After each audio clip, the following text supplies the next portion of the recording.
paciencia.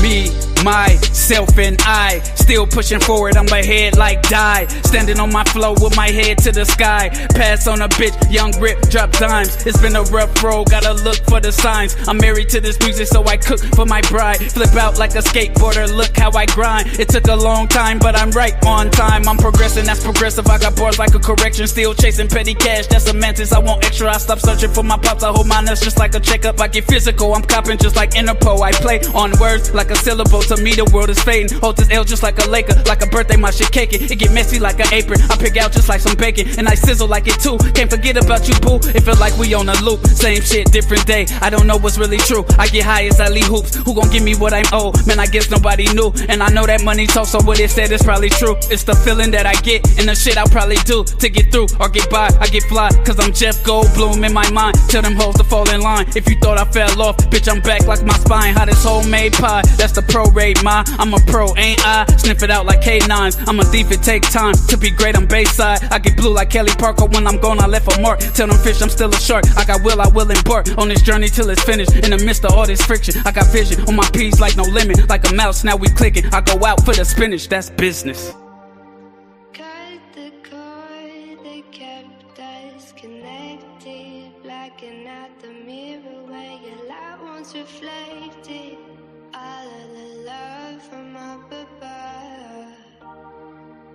We used to fit like a glove. I still think about the you that only exists in my brain. Nothing ever stays the same. Guess it's just a shame. With no one to blame. Stop looking for somebody else to lay the blame. Without a wave of change, life stays the same. So when I pull up to your spot, I'm with a paradigm chick. Only used to have one and it's my paradigm ship. Cause for celebration, I cracked a hen. I took a hiatus, but I'm back again. A bunch of blue face hundreds, I've been stacking them.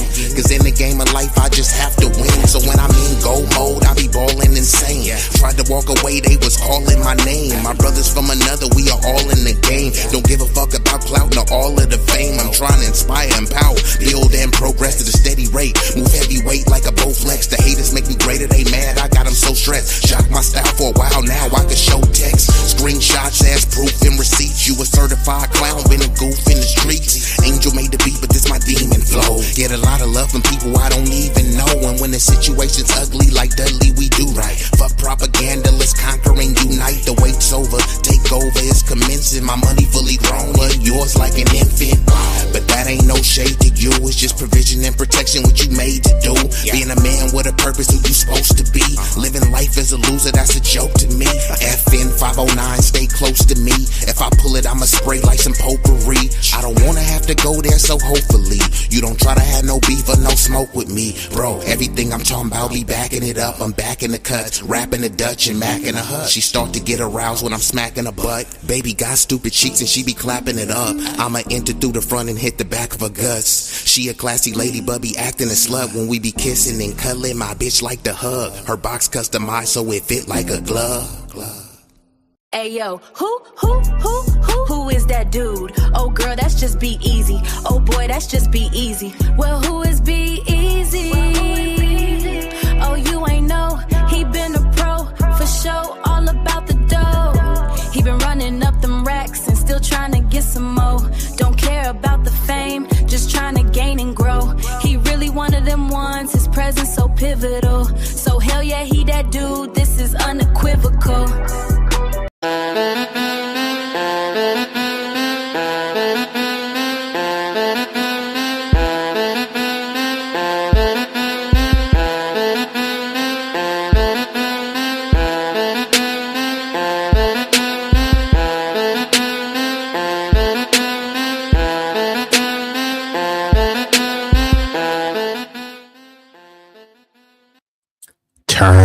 radios up.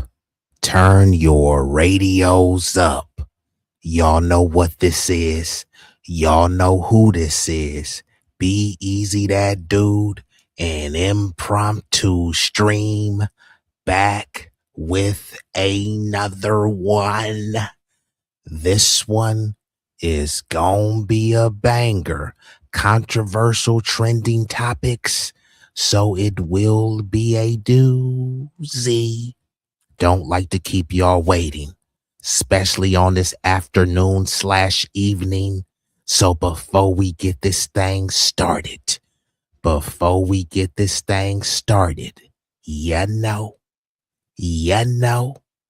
I gotta hit ya. If you know the song, sing along. Yeah, you're right. 私も地元のと言っても実際ぐらいです。もう友達できたの？うん。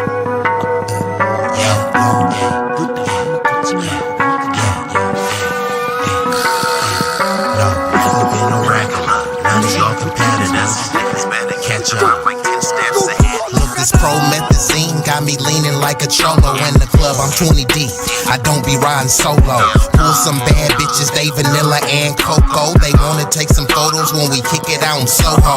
Chicks are showing tits and popping pussy for my promo. Told them like juvenile, baby, move it for me slow-mo. Then I'm right back to the block, cause I keep getting moto. I be flipping, not shrinking. I don't give a fuck about no ho.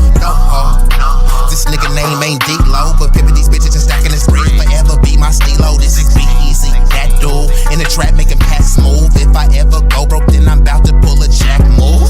Since a nigga healthy, I don't even gotta worry. With my bitch from Fiji eating tandoori and chicken curry, that ism is really indie. My pimp game international. I design my own clothes, so I be always looking fashionable. Here's a couple facts about me that y'all didn't know. Some of y'all be getting bread, but I be getting bigger, dawg. I got bigger guns and a whole lot of bad. And we are activated. And before we get right into this thing, we've already been joined by some illustrious guests. Shout out to the FBA family. There would be no USA without FBA. And he didn't sneeze, but bless you to Tutnees. Travion Phillips, the illest Israelite on 2 feet, sliding through. Anonymous, come through, popping the collar with the purge mask on. Oh, my bad. It's not even the purge mask. It's the V for Vendetta mask. So coming in hot. So salute to y'all sliding through in building. So y'all seen the title, y'all seen the thumbnail. We are going to get right into this thing. Now, I may not be here for a long time, but it will be a strong time. Bada boom, bada bam. So let me go ahead and make this bigger for y'all. In case you guys are unfamiliar what's going on, Eric Swalwell, who is a Democratic candidate, he actually was the leading Democratic candidate for mayor. And I'm going to give a preface to the discussion, then I'll play some videos and we'll react to it, right? So Eric Swalwell, who is actually currently representing the California's 14th congressional district. He's been representing that district since 2013. So he's a seasoned political veteran. He was a leading political candidate for governor. He was actually the leading contender for the California gubernatorial race until recently. He's faced 2 major public scandals. Now, one of them is the alleged misconduct, and this erupted a few days ago on April 10th. The allegations are from 4 women. They accuse Swalwell of actual misconduct, often involving heavy drinking, power imbalances, and unwanted advances. Now, a former staffer who was interned in 2019, she worked in his district office and on his 2020 presidential campaign. So he did run for president, He didn't have a snowball chance in hell to make it. However, he did get name recognition, right? Now, the alleged 2 non-consensual incidents happened while they were intoxicated. So in September 2019, she was age 20. So after drinks, she said she was blacked out and she woke up naked in his hotel room with physical evidence that they had intercourse. Now, Swalwell later texted on Snapchat about making sure she remembered it next time. What did he mean by that? Right? Up for speculation. Now, in April 2024, post employment, she's at the age 25 now. At a New York gala, she alleged that he aped her with an R in a hotel room while she was heavily intoxicated. So now I know we're supposed to believe all women and we're not supposed to question anything. But if she was 20 years old and she alleges or claims that she woke up blacked out in his room naked with evidence that she had been penetrated, right? Why then didn't she say something when she was 21 or 22 or 23 or 24? Then when she's 25, she's saying that he aped her in her hotel room. How did he get in her room? Did he break the door down? Did she let him in? If she did let him in, why did she let him in? If he was heavily intoxicated, was she extra sober? If she knew he was heavily intoxicated, why didn't she call the police or someone else? Now, I'm not saying that this is an excuse or a justification for her being actually assaulted as she alleges. But I'm just saying these are questions that should be asked. The story shouldn't just be automatically believed. There should be a level of scrutiny. I don't think Eric Swalwell is a good guy. The dude, to me, seems to be just another Democratic stooge, an establishment shill. So there's no caping for Eric Swalwell. As far as I'm concerned, why didn't he just comply? You do the crime, you do the time. That's where I'm at with it. However, we want to make sure that he does the time or he faces punishment for what he actually did, not just as what is alleged. People allege things all the time. People make inflammatory allegations about someone, and we shouldn't just automatically believe them just because you trust the person. People that you trust could lie. Many of you trust your mom and dad and you love them, right? But your mommy and your daddy has lied to you before, right? People trust these politicians and some people will be willing to take a bullet for the politicians, and they lie to you all the time. And most of the times they lie to you with a smile. So we don't know that this chick or all of these chicks are telling the truth. There's 4 of them. Okay, maybe one of them is telling the truth and the other 3 are lying, or maybe all 4 of them are telling the truth, or maybe all 4 of them are not lying. Maybe they're exaggerating. We don't know. It's inconclusive right now. Many people are trying to speculate and just assume that, hey, I think Eric Swalwell is an a-hole, so of course he did it. Well, that's not proof. That's speculation and conjecture, right? So she alleges that once he was trying to penetrate her or once he was inside of her, she pushed him off and said no, and woke bruised, bleeding, and cut. Where was she cut at? Was she cut in her, downtown regions? Was she cut? Was her lip cut from a busted lip? Was her ear cut because he bit her like Tyson? Fair questions to ask, just so we can have the details to really know what type of monster we're dealing with, right?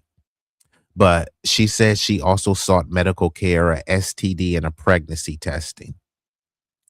So many other activists alleged unwanted touching, kissing in a bar booth, blacking out in this hotel room after drinks. So, man, they drug Bill Cosby through the mud for some allegations from 50 years ago. Here they have Swalwell, and he is kind of being treated with kid gloves. People are just saying, okay, he should resign and that's it, right? But no one is asking the same questions they would be asking if this person was black. Who raised Eric Swalwell? Was he raised in a fatherless home? Because clearly he was raised with a silver spoon in a stable, affluent family. So why did he turn out to be such a disgusting, pompous perv, right? What about Chicago, right? You can look and point at those kids and say, look, they're troubled youth because they grew up in dilapidated buildings, fatherless homes. They become products of their environment. Is Eric Swalwell a product of his environment? He's grown up with all of the advantages, all of the privileges. He has a wife and children, yet he can't keep his male instrument in his pants. Why is that? Low impulse control? Is he just that much of a perv? All right, so that's a preface to the discussion, and now we'll actually get into it. And it looks like we've been joined by an illustrious guest, Chocolate Glow, Lex 925 in the building. Now let's get right back into it. And y'all let me know if y'all have any issues hearing me. So I'm gonna go ahead and share this video. Bam. Let's get into it. So this is the mainstream, lamestream breakdown. We will be reacting to it. This is on the channel MS Now. All right, let's get into it.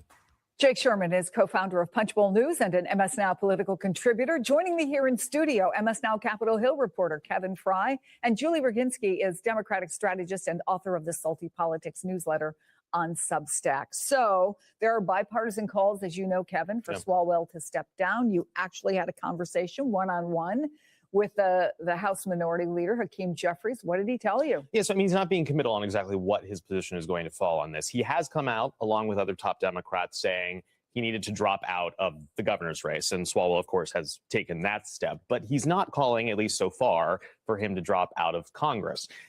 And so I asked him, I'm like, okay, square this circle. Why does it rise to the level that he needs to get out of this race? But at the same time, he can stay in Congress. Here's some of that exchange.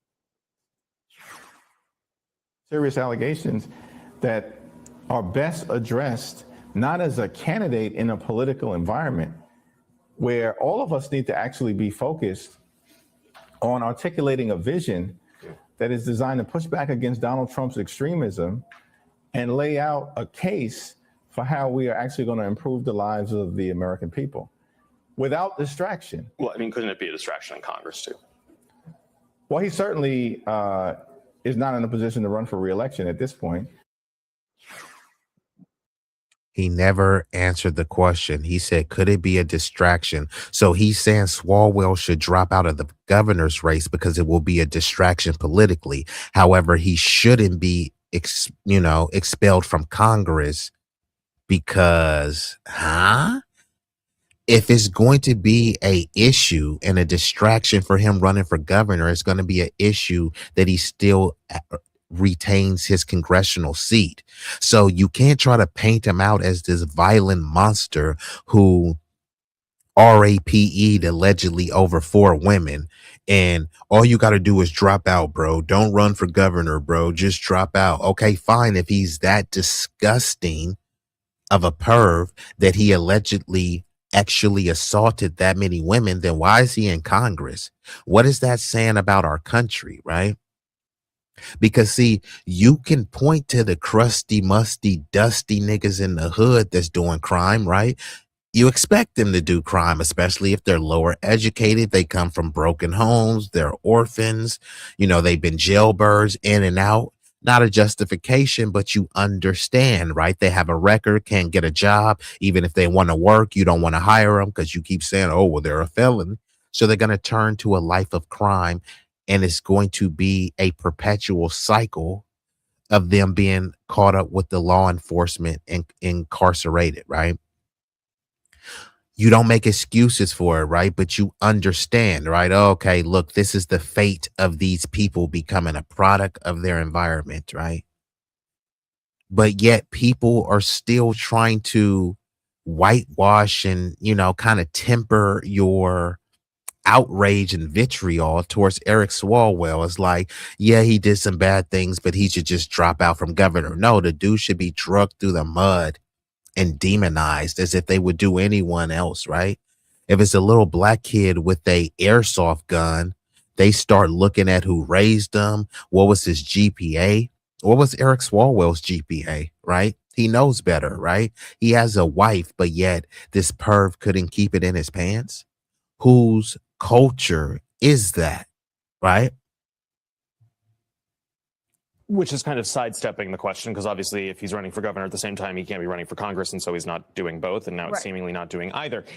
One thing to keep an eye on this week is that, and Jeffrey's told me this, they're going to be talking about this idea of, are they going to be censuring? Would they do expulsion? If there's a vote, what is he going to encourage his members to do? They have a meeting, as they do basically every week when they're in Washington, House Democrats. That's currently likely going to be on Wednesday morning. Another thing, they want to dump Eric Swalwell, which good riddance. I don't care. I wasn't voting for him anyways. The California governor candidates are pathetic on both sides. And it looks like this benefits Tom Steyer the most, who's trying to just be like the California's version of J.B. Pritzker, a billionaire governor. If you were a billionaire and you're in your 70s, the last thing you would want to do is like, hey, you know what? I want to run for Congress, right? People think, man, if I had $1 billion, I would retire, but not these people who are obsessed with power, money, control, and corruption. They say, no, I'm 70, 80 years old. I'm going to run to restore the soul of the nation. Like, bro, you're almost in the grave. Like, what do you mean the soul of the nation? You barely have a pulse. Not trying to be ageist or anything. I'm just, being a little facetious with my rhetoric. However, if your kids are going to be the future of this country, why should it be dictated by a bunch of, for lack of better phrasing, old farts? Nothing wrong with being old. Age is a privilege denied to most. But yeah, there's a reason why they say out with the old, in with the new. Now, I don't think that it should be out with all of the old, but there should be a more significant fusion of new blood, new life, new ideas. Instead, we try to pretend like we're so traditionalist and we can't touch or change something from the sacred Constitution, but the Constitution has been amended hundreds of times because times change, and nothing in that Constitution should be finite, right? Because it was based on historical times where the demographics weren't the same, the climate wasn't the same, the market wasn't the same, our industrial output wasn't the same. But we're still supposed to use this same document. They tell you to get over the past. However, we won't get over using this archaic document called the Constitution. It was based on our founding principles, but why you keep changing it, right? Why do you have to tweak and amend it if it was based on the founding principles? If you have to tweak or amend it, it means that those founding principles were insufficient, inadequate, and in some cases, inaccurate and irresponsible. So yes, we do need others to usher in change and kind of upset the apple cart. But some people, they try to say, hey, we love traditionalism and conservatism, but they can't really define what traditional that they want to hold on to. They can't tell you what they want to conserve exactly. So we could have some idea of where the week is going coming out of that. Julie, what does this do for Democrats? I mean, there are a lot of people asking the question, oh, this is serious enough that he can't run for governor? And we've been joined by an illustrious guest, Johnson Different, a.k.a. John Sinatra, one of the illest to pick up a pen and touch a mic in the building. That he isn't morally on high ground to be governor, but he could stay in Congress? Well, look, I spoke to one of the survivors at length over the last several days, and she is prepared to testify under oath to the House Ethics Committee. The House Ethics Committee has said it's in their rules that if you have a sexual relationship with a staffer or somebody who's a direct report to you, this could lead to penalties up to and including expulsion. If she testifies, if the House Ethics Committee opens up an investigation, I assume they will, and she brings the evidence that she claims she has, and she brings her testimony, I don't see a way that he can stay. I will say that this could potentially be a solution for both Republicans and Democrats. As you said, there are 2 Republicans and 2 Democrats who are in a position right now to be expelled. If Jeffries gets together with the speaker and they decide, okay, this is not going to reduce our equilibrium in Congress because it's 2 and 2, do it all in one resolution and get him out of there. Now, these are all the corrupt people who could be expelled from Congress. They all have scandals because Congress is just a den of thieves and snakes and corrupt cronies. And the lady at the end, Sheila Sherfullis McCormick, right? You see her and you just see, oh, she's just a black lady. She's a sister. No, when she was running, she was Haitian, Haitian, Haitian, Haitian, Haitian, Haitian, Haitian, Haitian. I'm not black. I'm Haitian American, right? Not black American, definitely not foundational, not African American, Haitian American. And there's nothing wrong with that. Shout out to Haiti, Sac Passe, right? Shout out to the Caribbean, right? But now that she's under scrutiny for allegedly stealing, misappropriating, embezzling over $5 million, suddenly she's blackety black, black, black, black, blackety black, black, black, black. No, no, no, no. You're a Haitian. And that's fine. Yeah, but I'm black too. But you were distancing yourself from black. You said you ain't black, you're Haitian. And that's okay. So now let the Haitian community and the Caribbean community ride for you. And this is what people try to do. And this is why we've been delineating. This is not to be divisive. This is not to denigrate anyone. This is about cultural, ethnic specificity and accuracy. When she won, she was saying this is a win for Haiti, right? Haiti, stand up. Then she gets in the jam. Hey, they coming after me because I'm a black woman. Black girl magic. So then they're one of the foundational black Americans to step up to the plate and be her crash out dummy. No, those days are over. Where are your other Caribbean brethren to crash out for you? Why does it always fall back on the foundationals, right? We're supposed to be everyone's political crash out dummy, everyone's political doormat, right? Nah. That could potentially be a solution. I personally, having spoken to the survivor, believe that he not only should not be in Congress, he needs to really be looked into as to what he did in a criminal way. I mean, if which is what the Manhattan DA's office is looking at. But do you see that as a possibility? They just take them all down. I mean, it's a complicated maneuver. Well, she said it needs to be looked into what he did, but what did he actually do? He had some inappropriate relationships, but that's all that's proved right now. It's not proved that he actually assaulted anyone. Now it's alleged and maybe he did, but we have to go with what's been proven. Now it's been proven that he has had some infidelity in his marriage, but most of these Congress people or these politicians, they're in a lot of open marriages. They do a lot of kinky cuck stuff anyways. So I'm sure his wife probably known about his little freaky sexcapades that he was going on, right? So if it's a infidelity issue, I do believe that is between him and his wife. If he was out there slanging his Johnson to other chicks and his wife is okay with it, I don't think, many people are in a position to wag their fingers and judge him. Now, is it unbecoming for a governor's candidate?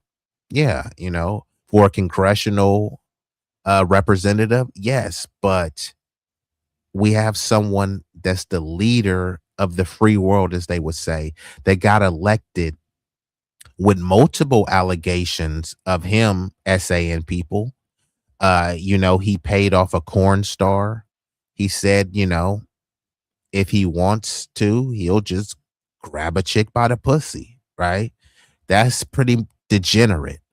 But they want you to think that you have to worry about sexy red twerking and black rap music that says nigga all the time, right? That's the degeneracy that they want you to focus on, right? But what is worse, somebody making a song that says nigga, nigga, nigga that you don't have to listen to, or a congressman who represents you who's accused of raping at least at the bare minimum 4 girls or 4 young ladies.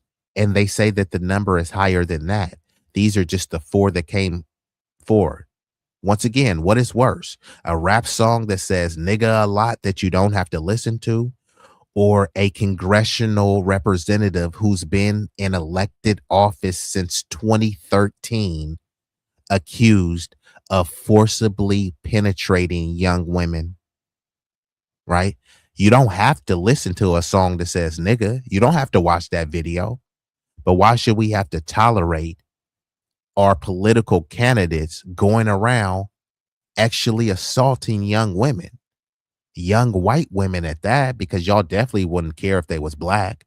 Y'all wouldn't give a flying fig Newton if they was black. But guess what? They weren't black.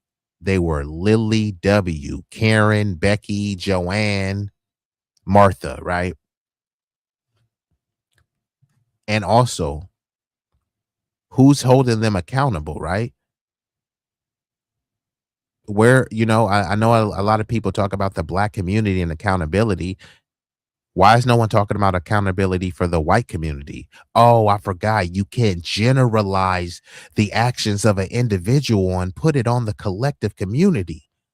But isn't that what y'all do all the time? Some crusty, musty, dusty nigga from Baltimore does a shooting. He gets caught and arrested. And then you want to talk about what the black community accepts and how we have to hold him accountable? How the fuck am I going to hold this nigga accountable that's halfway across the country? He's being held accountable by the injustice system. He got locked up and got disproportionately more time than his white counterparts. What more accountability do you want? You want me to hop on a podcast and denounce some goofy nigga that I don't even know? Fine, I'll do that. But what white people are getting on their podcast and denouncing him and saying, white people got to do better. This is white on white crime. A white dude allegedly raping another white person. That's a crime. White on white crime. Why isn't it being framed like that? What about black on black crime? Y'all say that all the time. What about white on white crime? White on white harm, white on white assault, whatever you want to call it. And answer me this question. Whose culture is this? In terms of just how House procedure would follow in that sort of way. And part of it is there good faith belief between the Democrats and the Republicans that, okay, we do this one next and then we do this one. Like, will they actually follow through on what they're deciding to do? The other thing to keep in mind, as you mentioned, the ethics committee, is there is this question of. And it looks like we've been joined by another illustrious guest, a Tay-Bay in the building. And he said, yes, they definitely extra kinky. Yeah. John, John, you already know some of the stuff that I've sent you.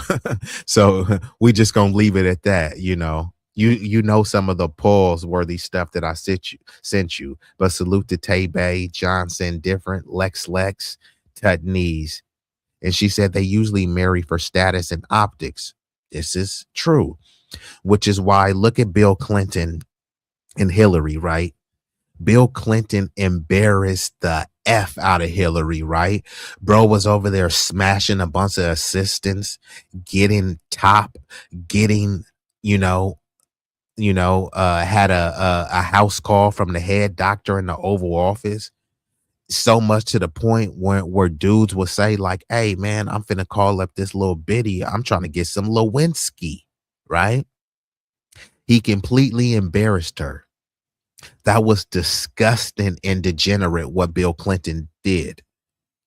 But is that how it was framed? Somehow he was able to clean up his image. Somehow he was impeached, but still able to remain president. He wasn't impeached and removed from office.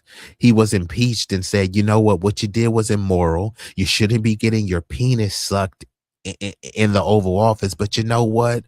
We're not going to kick you out of here. We're just going to scold you. We're going to write you a strongly worded letter, right? Okay.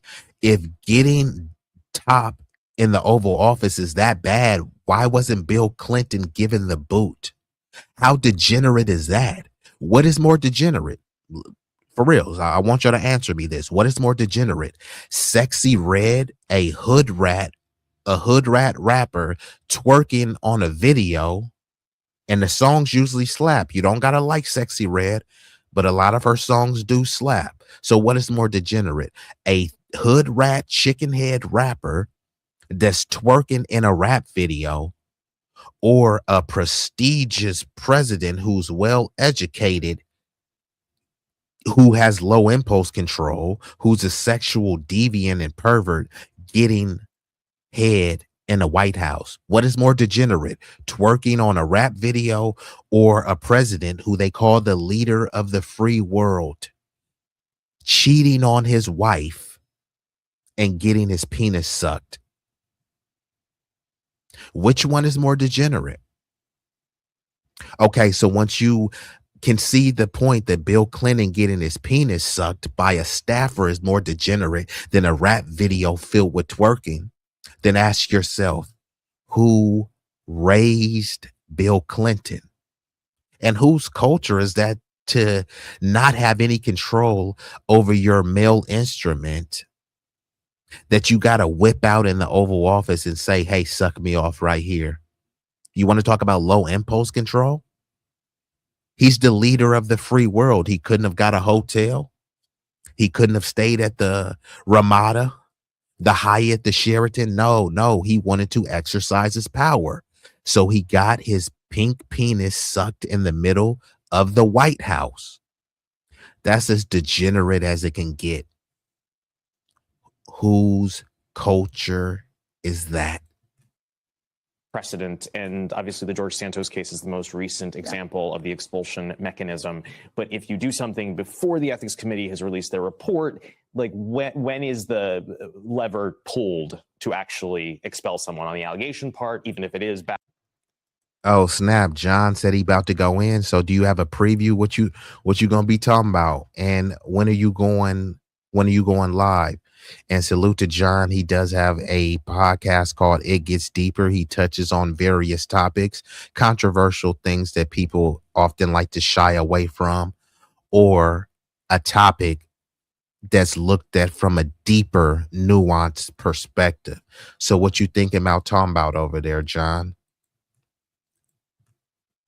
Backed up with very dramatic and very compelling testimony, or is it once the ethics committee does their work? And keep in mind, the ethics committee can take months, years to actually produce anything. Yeah, in an election season, Jake, does anybody want to drag this out? Well, that's a difficult question. I don't think anyone wants to drag it out, but Mike Johnson has made the case repeatedly when it comes to Tony Gonzalez and other members under a cloud of ethics trouble, that the ethics committee should render its opinion. Same reason, right? For chaotic. A political columnist at the San Francisco Chronicle wrote this: if California Democrats are going to tear down signs and rename holidays and schools after learning more about an icon like Cesar Chavez, they sure as hell better not spare Swalwell, a white dude from suburban Dublin. So much for Democrats being the party that protects women. How much of that is the subtext to what we're seeing right now? Look, I will say this. You had virtually every single person, I think actually all 21 people in California and elsewhere who endorsed Swalwell immediately over the last 3 days pulled their endorsement. His staff, both in Congress and in his campaign. So the timing is awfully curious. So remember, right? This lady said that first in 2020, when she was 20 years old, she remembers a time where she was woke up blacked out in his hotel room. She didn't know what happened, but she felt like she had been penetrated, right? Then fast forward to 5 years later, she's meets him in New York, and somehow she's in his hotel room, and she said that he's attempting to forcibly penetrate her. She said stop, and he kept going. Now, most of these people, when they hear these surface level things, they don't get the nuanced details. So when she said he said stop and he kept going, then no one asked, okay, like, so like how long did he go? Like, was it 5 minutes, 2 minutes? Like, not trying to have you relive the trauma, but just for like accuracy purposes. I know some people will say it doesn't matter, but kind of does matter. Like, if he slid in for 30 seconds or if he was just beating her guts for 30 minutes, that does matter. I'm not saying it would be okay if he was in there for 30 seconds or it would be okay if he was in there for 30 minutes, but the details do matter, especially when we're dealing with these life-altering, career-ending allegations, because that's what they are right now. They're not facts. And I want to find out the facts of the matter. You get to the facts by asking the right questions, not automatically believing all women. And what happens is they say, well, hey, why would these women lie? And see, that's why women don't come forward, because nobody is going to believe them. No one should automatically believe me, women, or anyone. Just because you're a woman, trans, black, blue, purple, yellow, no one should automatically believe you just because you make a claim or allegation.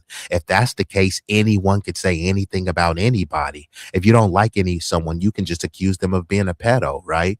Well, it must be true, because why else would someone make an allegation like that?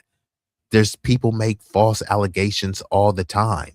Some people lie about the people that they had intercourse with. Some people lie about diseases they do and don't have. Some people lie about money they do and don't have. People lie for various reasons. So to pretend as if nobody would ever lie about being actually assaulted, yeah, it's, a bit of kind of brain dead thought pattern. But this dude has been in Congress since 2013. Why? And mind you, he ran for president. He ran for president in 2020. And there were some allegations and some controversies, but this really wasn't one of them. Now, once he gets closer to the seat of power, meaning the California governor's mansion, then suddenly the most inflammatory allegations come out. His staff completely bails on him. I'm talking about like over 50 members of staff. So if he had, first of all, what does he need 50 members in staff for? But when they bailed on him, so what? When did you guys find out? Why were you on his staff if he was that much of a monster? And this is really just and I'm sure that behind the scenes, the Democrats, helped orchestrate this, because I know Chuck Schumer, Pelosi, and all of some of the top Democrats, they threw him under the bus. But politics, like I said in the title, politics is battle royale. Politics is war. War is politics with bloodshed. Politics is war without bloodshed, right? If you look at it any other way, you will be crushed and obliterated expeditiously. Came out and said, we don't think that he should continue his campaign. You had the speaker saying what he said to you, the leader saying what he said to you, but also saying earlier that he doesn't think that Swalwell should run. And John says they always undermine the severity of things when it comes to their own crime, which is why I always implore my people, like, hey, like, pump the brakes with all of this. What about black on black crime? No, there's no such thing as black on black crime. Crime is just crime. There's no inherent color-based crime, right? People don't commit crime simply because they're black. People commit crime based on their circumstances. There's affluent black neighborhoods where there's no crime. And then there's dilapidated, disenfranchised black neighborhoods where the crime is heavy. Just like if you go to some of these poor white neighborhoods, the crime is heavy. It's not because they're white, it's because they're poor. That's the most direct correlation with crime is the poverty, right? Now, I get it. Some people will be like, hey, well, look at these people. They're poor and they're not committing crime. Well, if you want a bunch of well-behaved poors, go to sleep and dream about it. That's a fantasy land. There's something called the diseases of despair. Once people are checked out of society, so society has given up on them and see them as less than subhuman scum of the earth. Why would people care? When people say little funny tropes like fuck them kids, okay, it's fine. It's funny for a meme. But if those kids know that you say F them, when they rob you, why would they care? You said F them and they robbed you. What's the issue, right? You didn't give a fig about them and they didn't give a fig about robbing you. So how about we start to care about each other and help have more gainfully employed young males, right? Help have a more articulated, more enlightened and educated populace, right? You don't need to be a Harvard grad, a Ivy League, but we could have common sense and more practical and pragmatic knowledge. We could have more hands-on skills, more skill sharing and, community enrichment, right? And shout out to RS11. So I'm going to go ahead and pivot to this next video, and then I'm going to transition the story, but y'all get what I'm saying. I personally don't really care about Eric Swalwell or the Democratic Party. The only reason why I'm showing this is to highlight that politics is blood sport. It's a dirty game. It's a messy game. And you can best believe that the Democrats are behind this. Now, the dude, he had low impulse control. He couldn't keep his Johnson in his pants, and he was over here slanging his thing. And unfortunately, he got caught up, right? And, this is going to be the end of his political career. But he does have dub privilege, so maybe not. Former co-chair of the Bernie Sanders campaign, Nina Turner. Let's talk about the allegations against Swalwell first. Pretty serious stuff. They are very serious allegations. And now. And these are just the allegations that they're fixated on. Also, he is alleged of using campaign funds to hire a nanny. So he hires some nanny that he's using his campaign funds to pay for. So not only is he alleged of being a violent RAPist, he's also accused of misappropriating campaign funds to hire him a Latina nanny, right? Now, many of these people, they don't really need nannies. They don't need gardeners. They don't need cooks, but they want to live these highfalutin lifestyles when, bruh, you're supposed to just be the average Joe. Does anyone need a cook? No, you can cook your own meals. Does anyone need a babysitter? I mean, no, technically you don't, especially in these households when they have stay-at-home soccer moms. You have a stay-at-home soccer mom, so why do you have a nanny again? Okay, fine. You have a nanny. You foot the bill. Instead, he's using taxpayer campaign funds. That's another scandal of Eric Swalwell. So once again, not only is he degenerate, he's corrupt. So whose culture is this, right? If one crackhead, right, the black community has to get generalized based off one crackhead, then why shouldn't the white community be generalized off this one dude who is a corrupt, alleged rapist? Right? Same energy, same logic. Katie, not only do we have the Manhattan DA's office confirming that they have opened an investigation, but I have a statement from a spokesperson for Alameda County who has said that they are looking into whether any of the allegations that are made in the Chronicle's reporting and CNN's reporting occurred within Alameda County. To the extent that they find that they have essentially said that they are open to the idea of an investigation within their jurisdiction as well. That's a lot. It's a lot for one congressman who is on his way up, certainly. The California governor's race.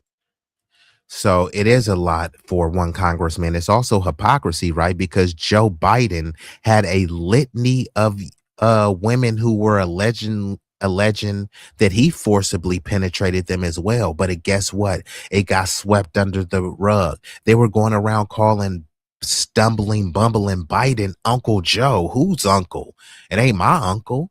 What uncle do you know that's like old and creepy and always holding people on their shoulders and sniffing their hair? Like, look, man, I'm sure y'all have some uncles, and I'm sure that you love your uncles. Would you love your uncle holding you from behind, sniffing your hair? Yeah, I don't want an uncle like that. Hey, look me in the eye and shake my head, uncle. Don't get behind me and start sniffing me like Biden. No, Biden had multiple allegations against him saying that he was forcibly penetrating women and abusing his power as a superior authoritative figure over these women. But guess what? It got swept under the rug because Orange Man bad. We don't want to get Trump in office, so we have to dismiss and discount Biden's grotesque allegations because the Orange Man is bad. Okay, the Orange Man is bad, but so is the bumbling bozo Biden. He's bad, if not worse. Biden was on the Senate floor arguing in favor of the 10-1, or maybe it was like a 20-1 crack cocaine disparity. So for a fingernail sized piece of crack, he was giving people what we call football numbers, 5 years, 20 years. And they were saying that, hey, you got to do the mandatory minimums. Many of those minimums are 5+ years, right? But then when his son, one of the most infamous crackheads, the most prolific crackheads in terms of his family name, his addiction got swept under the rug. Remember, they found a Coke baggie in Biden's White House, and they said, oh, we don't know who it was. It was a staffer. It couldn't have been his crackhead son. No, it wasn't him. It was some anonymous staffer. Did they ever find who left that bag of Coke or that Coke-laced bag in Biden's office? I don't like Trump, but could you imagine if they found a fentanyl-laced baggie in Trump's office or, under Trump's admin? So these people are super pathetic and super hypocritical. Biden should have been thrown under the bus for his disgusting allegations as well. But instead, we were told that he's the lesser of two evils. So imagine them saying the lesser of two grapists. One person graped 50 people. Another person graped 48. So the person that graped 48 is the lesser of two grapists. Huh? No, why is a grapist even an option? That he's done with that. The expulsion from Congress could be next. What about these other lawmakers who are currently?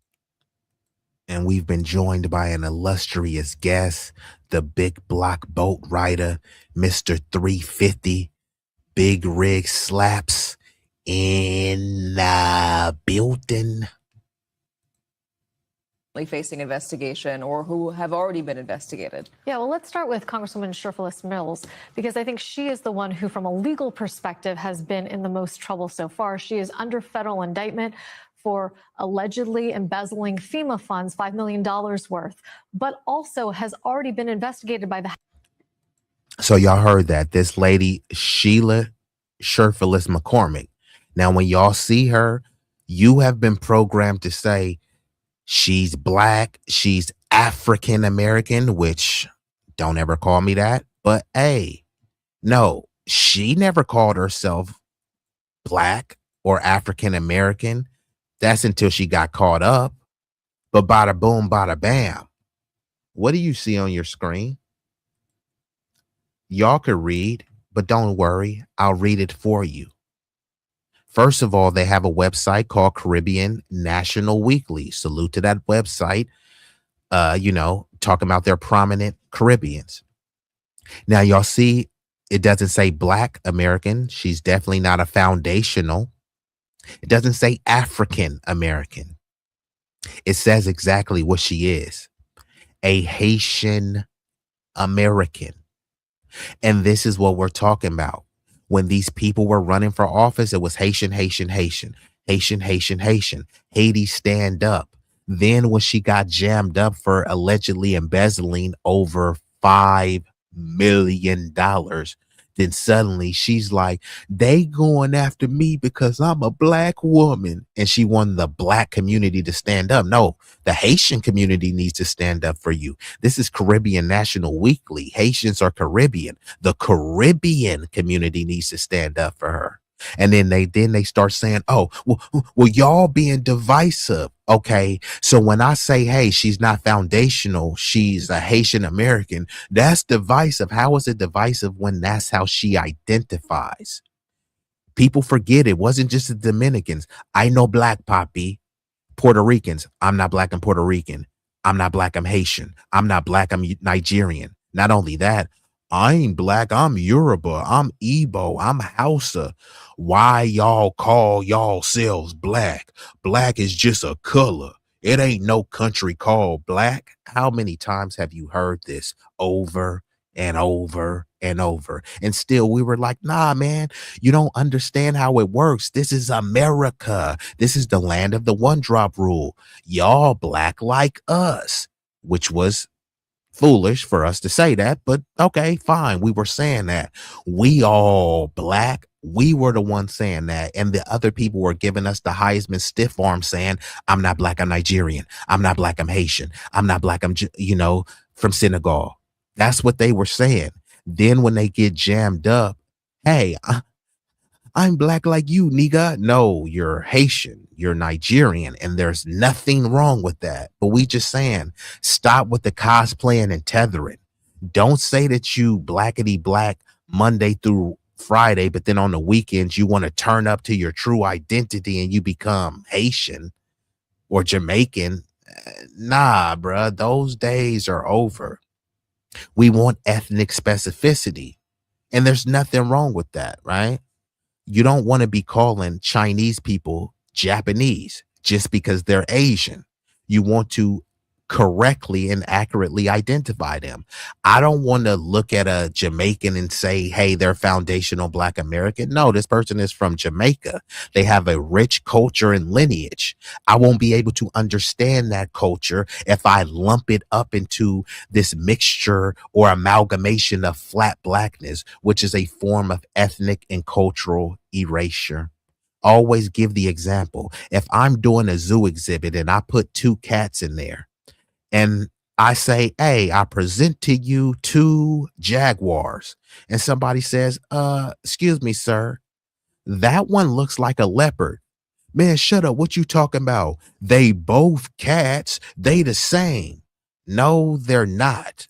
A jaguar is not a leopard. Same means identical, right? A jaguar is not identical to a leopard. They look similar. Yes, they are in the family of cats, but a jaguar is not a leopard. Just like a foundational Black American is not a Senegalese person, a Sudanese person. I'm not saying I'm automatically inherently better just because I have a different lineage. I'm just saying that there's an ethnic and cultural distinction.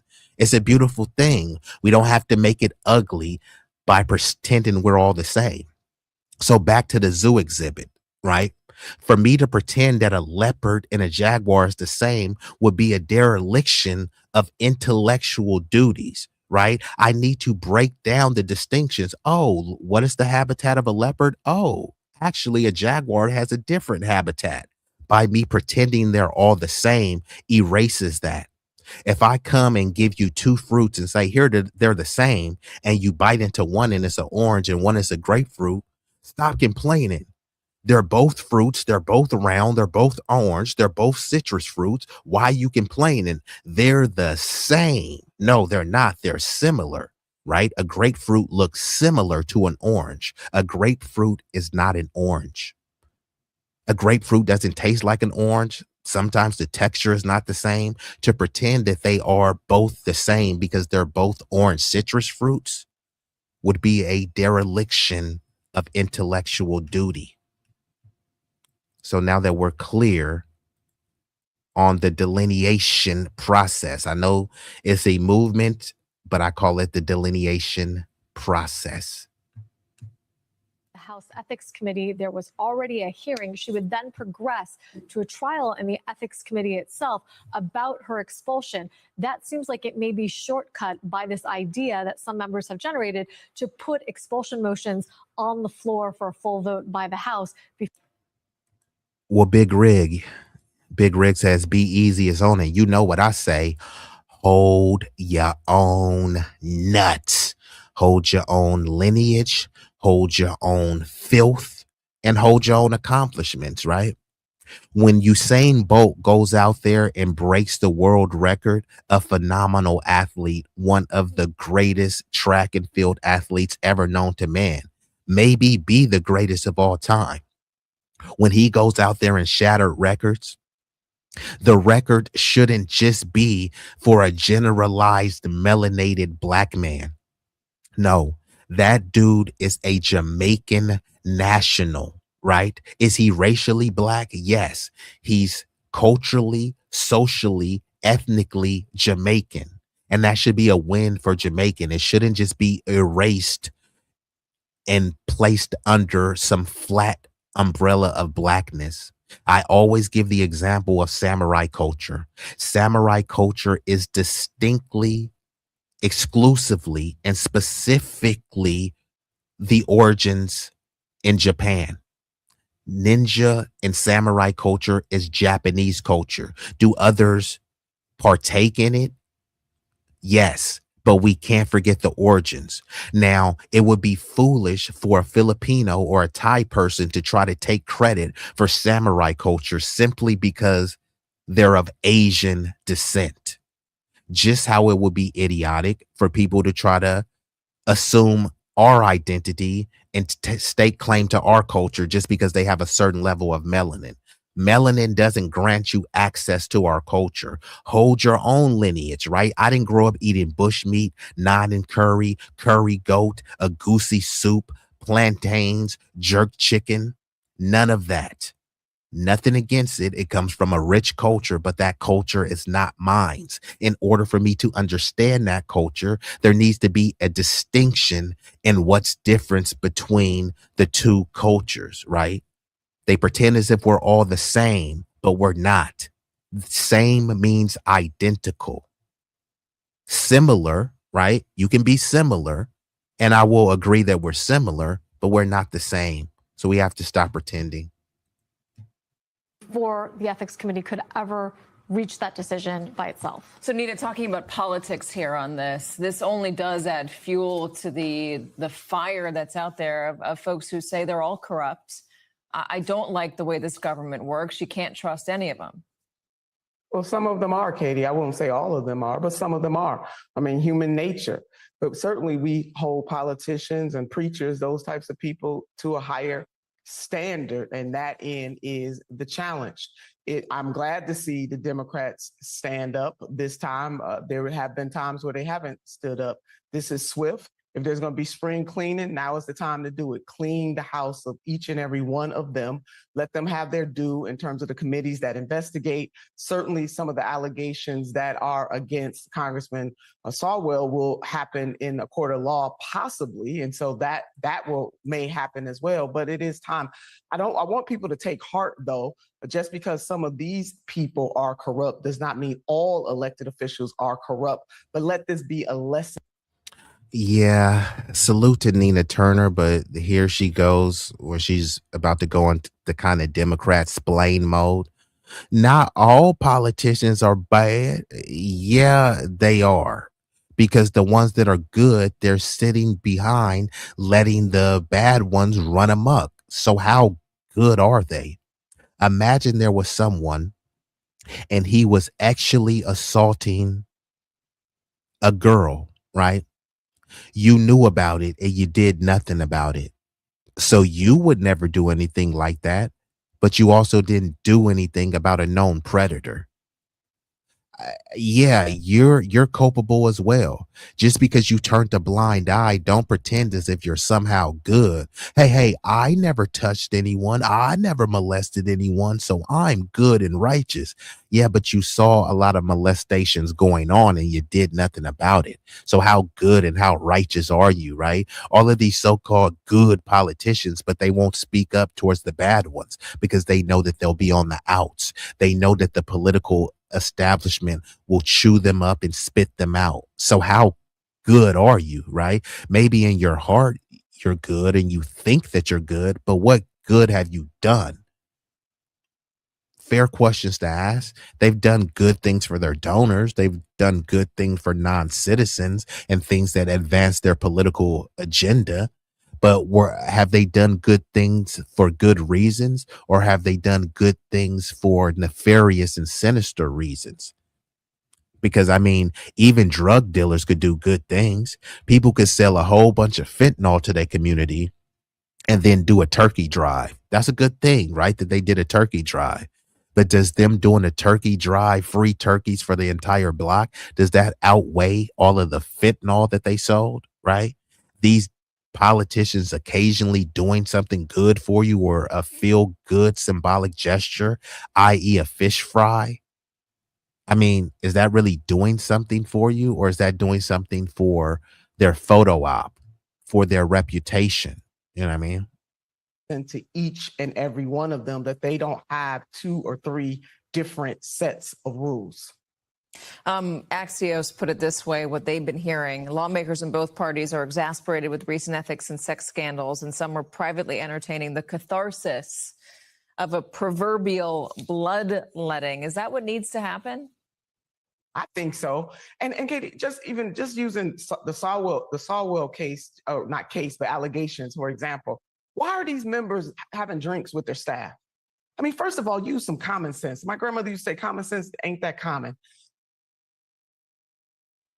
See, once again, like Nina Turner, who is a sophisticated woman, when she's over here playing, acting stupid with these questions like, why are people having drinks with their staffers? Are you kidding me? They have all sorts of Democratic wine caves where, just like CPAC, all of these conservative dudes are over there getting their butt cheeks explored by young fun boys. It's a bunch of these Democratic people who are old and geriatric who are having escorts, fondle them, BDSM, all sorts of freaky stuff going on.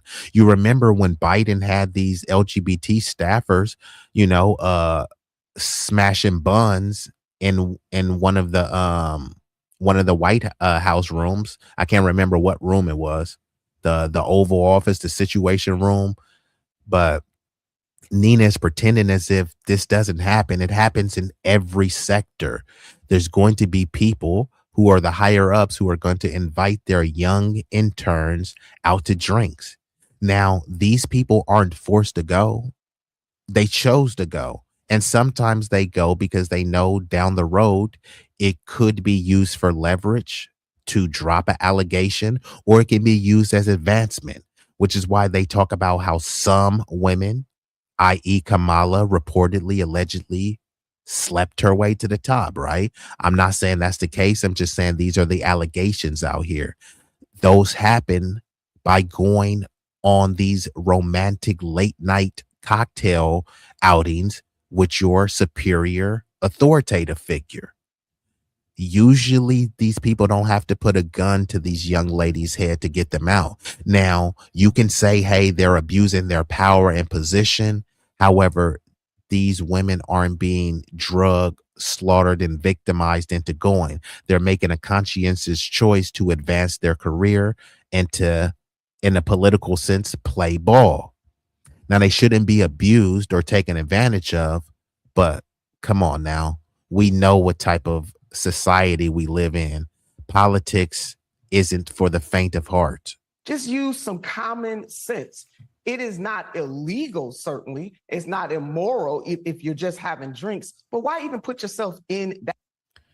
So once again, if it's not illegal and it's not immoral, why wouldn't I do it? Right. I know you can say that it's improper or inappropriate, but people go off of legality, right? Some people may think that smoking cigarettes is improper, but is it legal? Yeah. So technically people can do it and you can whine about it, but is it legal? Okay.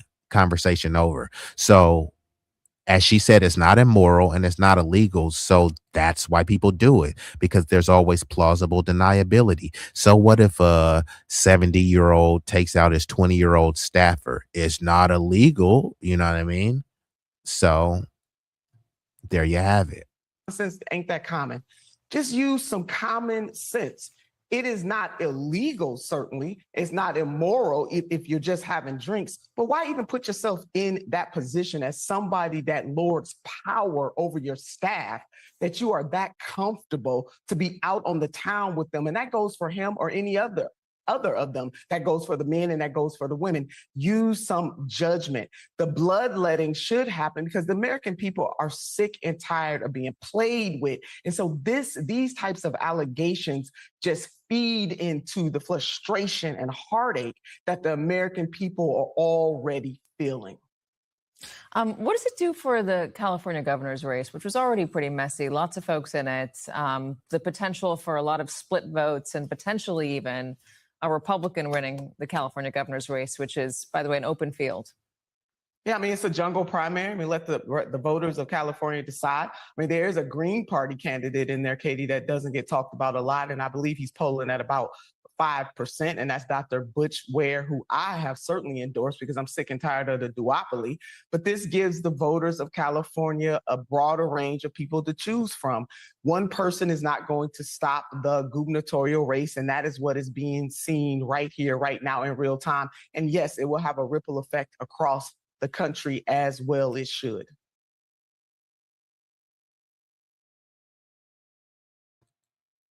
Okay, so that is the story. The Democrats, they dumped the degenerate candidate, Eric Swalwell.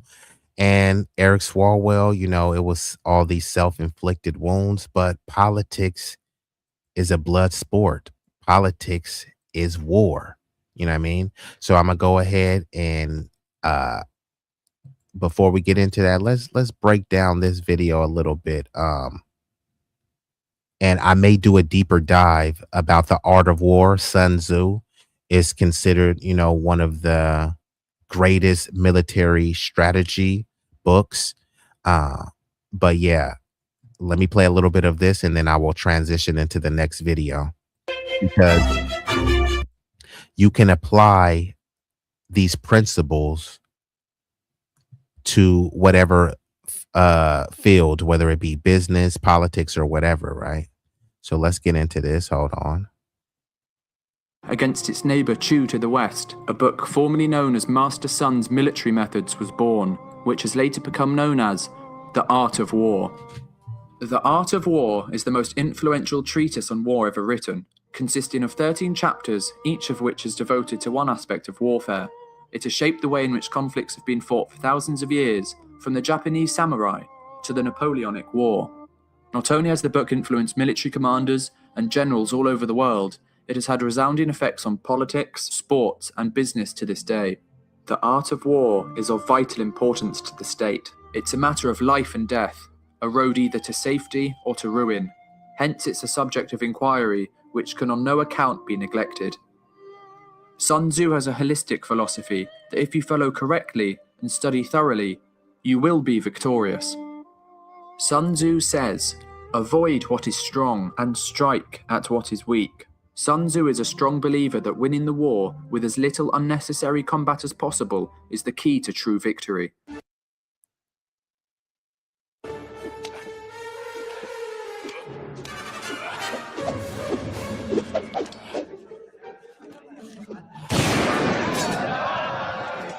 Supreme excellence consists in breaking. And I like that he added that scene because, yeah, I ain't got no time to play with you. If you run up on me, I fear for my life. I'm going to stand my ground. I fear for my life of these thuggish, brutish, ruffian figures. So I'm gonna get you up out of here. I'm gonna send you to the upper room to meet your maker. You will be in the afterlife in a better place, right? It's hell on earth. So I'm gonna do you a favor and send you to a better place if you run up on me, right?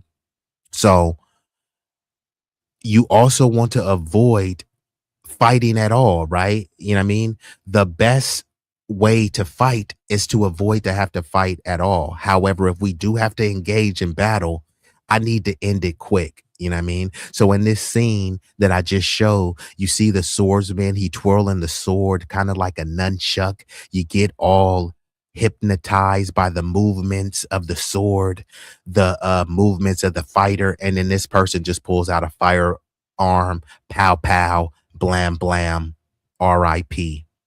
So I'm not advocating for violence. I'm advocating for survival. The best way to survive is to avoid conflict, to be able to talk out conflicts. You have weaponry. I got weaponry, right? But how about we use our mind? That's the greatest weapon. And you keep your weapon tucked. I keep mine tucked. We talk it out. We go our separate ways. You still hate me. I dislike you. But you know what? There was no bloodshed. How about we do that instead? So I'm all about the battle of wits and wisdom, more so the intellectual battle than the physical battle. I found out that most people are not prepared for physical battle, and they're not formidable enough to engage in physical battle. But many of you have kids and family members to go home to. So how about you think about that, right? Sometimes you're going up against people who have nothing to lose. So they don't mind, taking your life or taking things that's valuable to you. Why would you want to risk that over some frivolous encounter?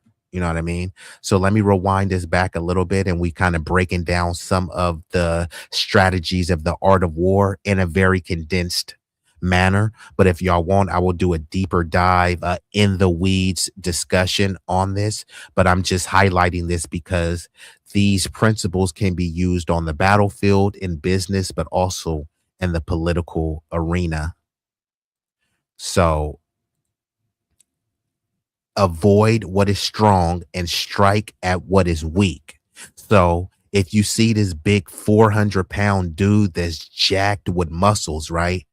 You have to look at the weakest point to attack, right? So you may not want to just, hit them head up, because, if they get you in a bear hug, a headlock is over, right? But what is the places that's most likely to be weak? The kneecaps, the back of the knees, hitting somebody in the nuts, ears, nose, throat, right? He 400 pounds. Could you find a way to hit him in the throat? Could you find a way to kick him in the nuts, right? Could you find a way to hit him pinpoint on the nose, or have a equalizer? Avoid what is strong and strike at what is weak. Doesn't have to just be you striking. Keep some pepper spray on you. If brass knuckles or some other self-defense tool is legal in your home state, local municipality, keep that on you as well. Not to be a bully, not to be a brute, but to survive, right? Avoid what is strong and strike at what is weak. And strike at what is weak. Sun Tzu is a strong believer that winning the war with as little unnecessary combat as possible is the key to true victory. As little unnecessary combat as possible. That's the true victory, right? Now we can dance in a circle, go back and forth and fight. Next thing you know, we spend about 5 minutes jostling, another 5 minutes throwing punches, another 5 minutes rolling on the ground. That's 20-30 minutes of fighting. You know what? I'm just gonna boom bap you and get you up out of here, because remember, I fear for my life and I have to stand my ground. I'm scared of all these thuggish ruffians, and I don't want to lose my life or be caused severe bodily harm. So I'm just gonna pull out the equalizer, and in about 30 seconds flat, I'm gonna send you to the upper room. In this hypothetical scenario where I'm attacked, of course, not being a provocateur.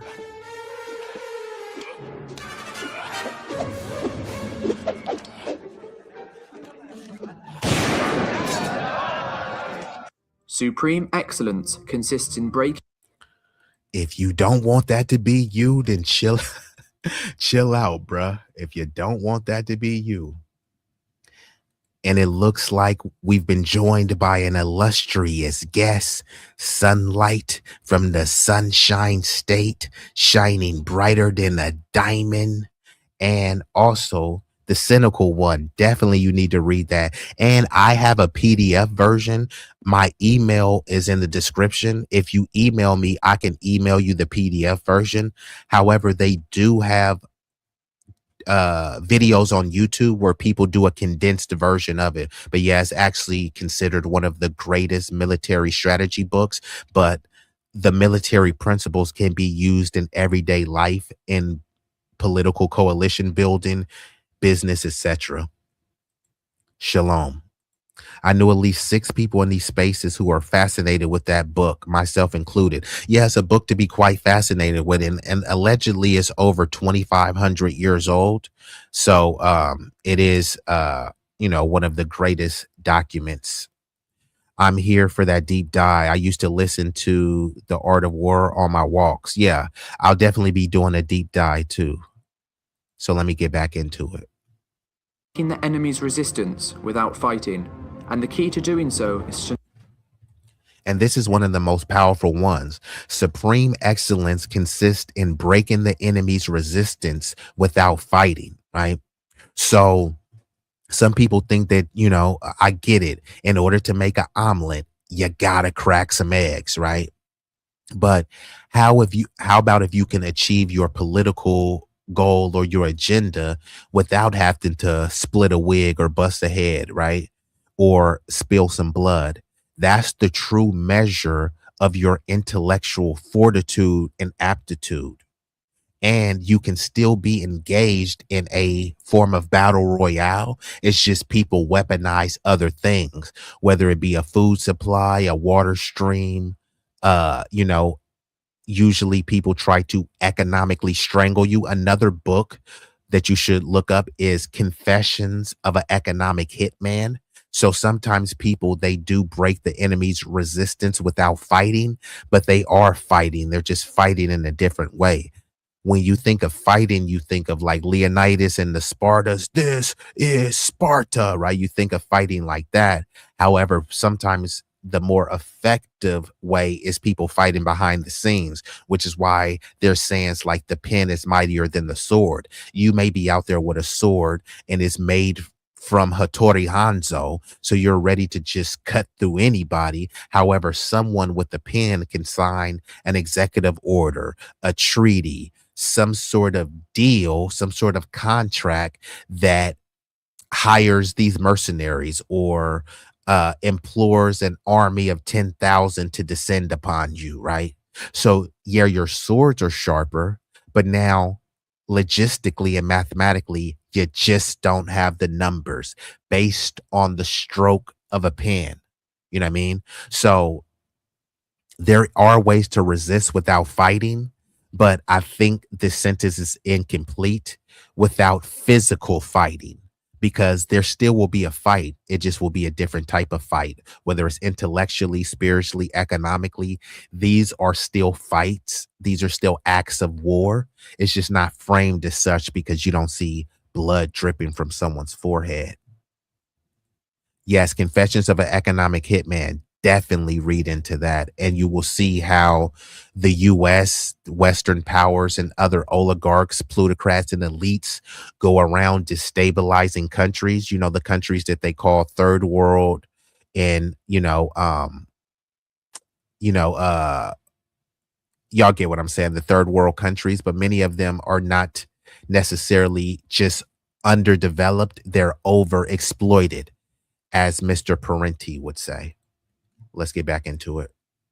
Know your enemy well. If your opponent is arrogant, pretend to be weak, so he will underestimate you. If he was relaxing, attack and give him no rest.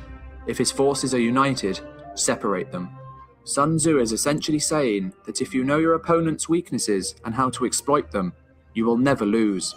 So at dawn, the hopeless Athenians do the unthinkable. They attack. They attack the weary Persians as they disembark their ships on shaky legs after a month at sea. They attack before they can establish their war camp and supply their soldiers. Sun Tzu says, if you know the enemy and know yourself, you need not fear the result of 100 battles. So another scene that they showed was a scene from one of the 300 where they attacked at the certain time. Timing is a critical element of war, engaging in business and political movements as well. And this particular scene, they attacked when these people were tired, right? They had just got home from battle, and obviously the Athenians, their soldiers were tired too, but they saw the advantage of, hey, look, they tired, we tired, but they're more tired than us. So now is the time for us to attack when they have them caught off guard. So this is from also this right here. Let me try to pull this down. Give me 1 second. Where the hell is my banner at? Bam. So this one too, the Nazi Soviet Pact by David Lowe. Have y'all heard about that? The Nazi Soviet Pact. Hold on, let me try to pull this up for y'all real quick. Give me 1 second. So the Nazi Soviet Pact, it was formerly known as the Molotov-Ribbentrop Pact.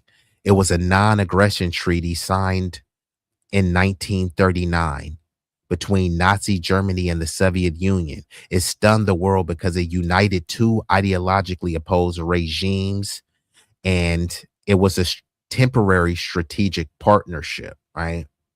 But what really happened was they end up invading Poland. The USSR invaded from the east in 39, and Poland was partitioned.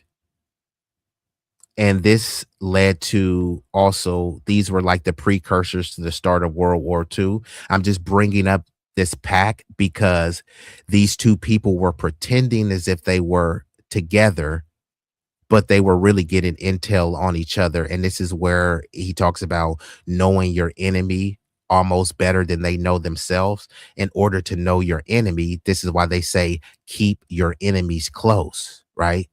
So that's a little bit of that. And the key to doing so is to know your enemy well. If your opponent is arrogant, pretend to be weak. So Oh, my bad. I didn't mean to do that. But they also said if your opponent is arrogant, then pretend to be weak. So there will be a level of deception involved when you're, when you're carrying out this specific strategy. Let me pull the video back up. My bad. I didn't mean to take that down. But let me pause this. And then I'm going to get into the next video. if he was relaxing, attack and give him no rest. If his forces are united, separate them. Sun Tzu is essentially saying that if you know your opponent's weaknesses and how to exploit them, you will never lose. So at dawn. So back to this scene, and this is from the 300 Rise of an Empire. So the reason why I have brought up that pact, the Nazi-Soviet pact, it was a temporary strategic partnership, but during that partnership, they're learning about each other's practices, strategies, and weaknesses. So those weaknesses could be used to, hey, these are your weaknesses, and we'll help strengthen and cover for your weaknesses. Or you learn about their weaknesses and then you help exploit them, or you find the opportune time to exploit those weaknesses. And this is what happened in this particular scene in the Rise of an Empire. So let me play a little bit more of this. The hopeless Athenians do the unthinkable. They attack. They attack the weary Persians as they disembark their ships on shaky legs after a month at sea. So These are the Athenians in this depiction attacking the Persians. The Persians had just been on sea coming from war. They were at sea for a month. Now they're unloading everything. They're tired. They're like, man, we need to set up camp so that we can find a place to sleep. And this is the time where the Athenians said, not so fast. Y'all thought y'all was finna sleep. Yeah, y'all finna go in that eternal sleep. So this is taking advantage of the timing and knowing the enemy's weaknesses, right? They were tired too, but they said, you know what? We ain't as tired as y'all. Knowing your enemy better than they know themselves will lead to a imminent victory. They attack before they can establish their war camp and supply their soldiers. Sun Tzu says, if you know the enemy and know yourself, you need not fear the result of 100 battles. During the mid-1960s, a war took place between the North Vietnamese communists and the United States of America. Instead of confronting the Americans head-on, the Viet Cong had a different idea in mind. They used unconventional guerrilla warfare tactics, which included hit-and-run strategies. This proved very effective against the much larger military of the Americans. It's more important to outthink your enemy than to outfight him. It is more important to outthink your enemy than outfight them. So the military, and right now, let's be honest, Iran is outthinking the U.S. Now the U.S. is trying to say, look at us, we're the big bad military and we'll just continuously bomb you into oblivion. Like Trump said, their civilization will cease to exist. So they're threatening just complete and utter annihilation and slaughter because they're being outthunk, right? If this was two coaches, you know, the Iranian coaches are winning because the U.S. is being puppeteered by the Israeli. The Israeli faction really wants this war. They want to crush Iran. They want to make them a failed state. They don't care who leads Iran as long as they can't challenge the greater Israel project. So he brought up the Viet Cong, which it was extremely impressive for them. Rather than taking them head on, they were hiding. They were doing hit and run attacks. They were camouflaging. They used the terrain that they knew better than the foreign invaders, who was the U.S., and they had the U.S. running up out of there. So the U.S. knew that the death toll and the financial toll was too much for them to just keep fighting the Viet Cong. You see the Viet Cong, you're saying, look, man, these are just some dudes with bamboo sticks. They're these little tiny Asians. We can slap them around and smack them up. Not so fast. Their tactics were devastating, but also very effective. So it's more important to outthink your enemy than to outfight them, because many people will run up on you. I bench press 500 pounds. I'm trained in martial arts, so I can outfight you. Based on those metrics, you would think, oh, yeah, man, you don't want to get into this fight with this person. But politics is a battle royale and life is a battle royale. When you're in a fight for your life, that means anything goes. Like the brother Malcolm said, by any means necessary. So if someone is running up on you and they're 300 pounds, a trained MMA fighter, right? Your survival is by any means necessary. Why would you try to fight this person head to head when you know it's unlikely to win? Now, if you pepper spray this person and then give them some sweet chin music, that may have changed your fate. If this person runs up on you and you take out your legally possessed firearm and you boom bap them, that's a way to survival, right? That's thinking, that's outthinking him than outfighting him. You're probably not going to outfight this dude who was a wrestling champion who's like, come on, bro. You want to go? It's like, okay, yeah. Do you want to go to heaven? You hope that you go to heaven. So it's more important to outthink. But in terms of outthinking is also avoiding the fight as well. right? You may be with your kids. You may have to say, hey, look, bro, I'm with my family, man. I'm a working dude. I don't want to fight you, bro. Look, you got it, bro. You're a tough dude. You may have to concede to that stuff, right? Yeah, that's right, pussy. Walk away, man. Walk away before I kick your ass, dude. Right. You might have to deal with that, and you might just have to walk away. Outthink the person. Don't try to outfight them. But if you are in a fight is a civil war, a battle, sometimes to the death, because you don't know. If you're in a fight, not everyone just jumps in and stops. I've seen people smashing people's head on the concrete. I've seen people eye gouging. I've seen people get stabbed in fights. There's no referees. There's no such thing as a fair fight. If some 500-pound dude who's a trained sumo wrestler runs up on me and says, hey, let's fight, what is fair about that? If a trained MMA fighter picks a fight with some random scrawny dweeb on the street, what is fair about that? So there's no such thing as a fair fight. People have tried to grab my hair, grab my nuts, all sorts of low blow stuff in a fight. It was all permitted because there's no such thing as a fair fight. A fight is a battle. Show me all of these historic fights that people like to show. Remember Brad Pitt and Troy, Leonidas? Show me any of those fights where they were having a duke it out fist fight. Don't worry, I'll wait. Are there any fist fights in Game of Thrones where they're just throwing fists? What show or movie where there's prominent fighters or they're fighting with just strictly hand-to-hand combat? Right? Where is the honor in just fighting with your hands? No, these people have shields, all sorts of other artillery to win the survival battle, oftentimes to the death. So I'm just saying, outthinking someone relies on using unconventional methods to win the fight. So that may be your brain to talk people down, or to use advanced weaponry to ensure that you make it home to your family. The Viet Cong forces were inferior to the Americans in both man and firepower, so guerrilla warfare tactics allowed them to inflict significant damage while keeping their casualties to a minimum. They also had unparalleled knowledge of the terrain. And shout out to James Irwin. He says Viet Cong could smell and hear the Yanks from a mile out. Same mistake Trump made in Iran. Yeah, he thought Iran was going to be like Venezuela. And it's like, no, they are highly educated. They have a sophisticated military. You know, it's not the biggest, baddest, but it is a highly effective military. Iran should have been obliterated on day one. Instead, they're still in this fight. So salute to the Iranians. You know, they're putting up one heck of a fight.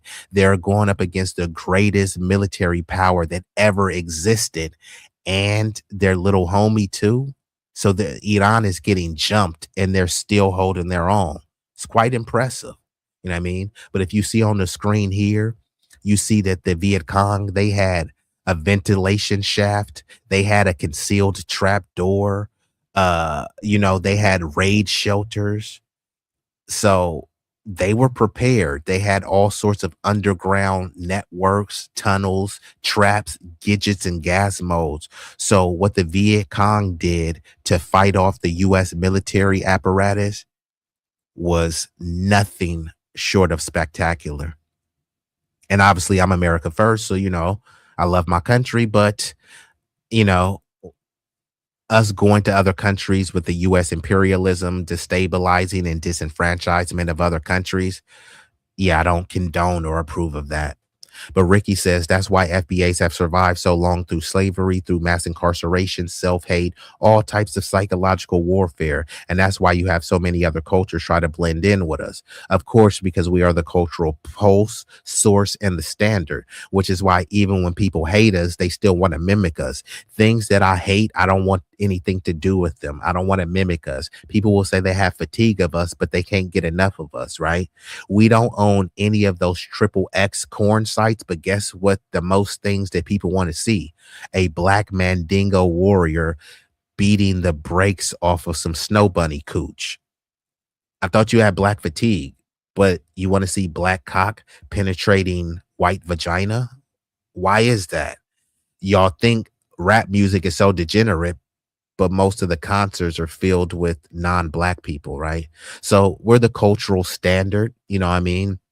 We're as American as apple pie, and people hate that because they want to try to make us African, but we're not, right? But you have African genetics. Yeah, so do you, and so do most Europeans. That doesn't make them African as well, you know. Outthink them. I know martial arts. I use my brain to outthink them.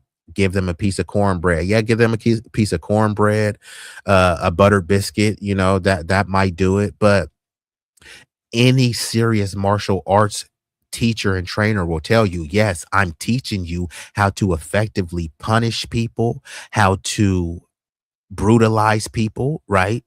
They may not use those exact words, but the moves that they teach, if applied correctly, could be very brutal towards someone. But they're teaching you to know how to harness that energy, to be able to brutalize someone, but show the restraint. Like, yeah, dude, I can hip toss you. Yeah, I can put you in a chokehold. Yeah, I can break your leg. But the true power is knowing that I can break your leg and restraining myself not to do it. Even when you're hectoring me, even when you're trying to be a provocateur, knowing that I can break your limbs and me not doing it, that's where the true power is. If you're a kung fu 3rd-degree black belt master and you going around picking fights with people and then you beat the dog snot out of them, but you already knew that was going to happen. You fought some game green goofy dude on the streets and you're a kung fu master. Of course you were going to win. That's not powerful going around bullying people. What's powerful is knowing that I will smack the crap out of you, but I'm electing not to. That's where the true power is. This included a vast network of underground tunnels, allowing them to evade carpet bombing and escape the enemy. The terrain was also laced with various booby traps and landmines. Even though the Viet Cong and North Vietnamese were heavily out-armed by the American superpower, they were still able to defeat them as they truly understood Sun Tzu's philosophy. All warfare is based on deception, hence... So James says apple pie is British. Well, there are a lot of things that can be considered as British, but they don't say, you know, do Brits say, you know, I'm as British as apple pie? Just curious, you know. When we are able to attack, we must seem unable. When using our forces... And as y'all can see on the screen, all warfare is based on deception. Hence, when we are able to attack, we must seem unable. When using our forces, we must appear inactive. When we are near, we must make the enemy believe we are far away. When we are far away, we must make them believe we are near. So it's all about deception. That's why they talk about perception versus reality, right? If someone gets online and shows a bunch of stacks of money, you perceive, oh man, this person is doing good for themselves. They have a lot of money. Look at all the videos they make showing money. But then that could have just been someone that said, hey, here, use my money to make a Instagram reel. And people will perceive you to be rich. And that's the same thing in this particular warfare, right? You have to, you have to make these politicians perceive that you're more powerful than you actually are. And that perception is what will actually make you more powerful. So if you have to go to a city council meeting, come up there with 10 people, right? And say, hey, you know what? There's going to be more people the next time I come, right?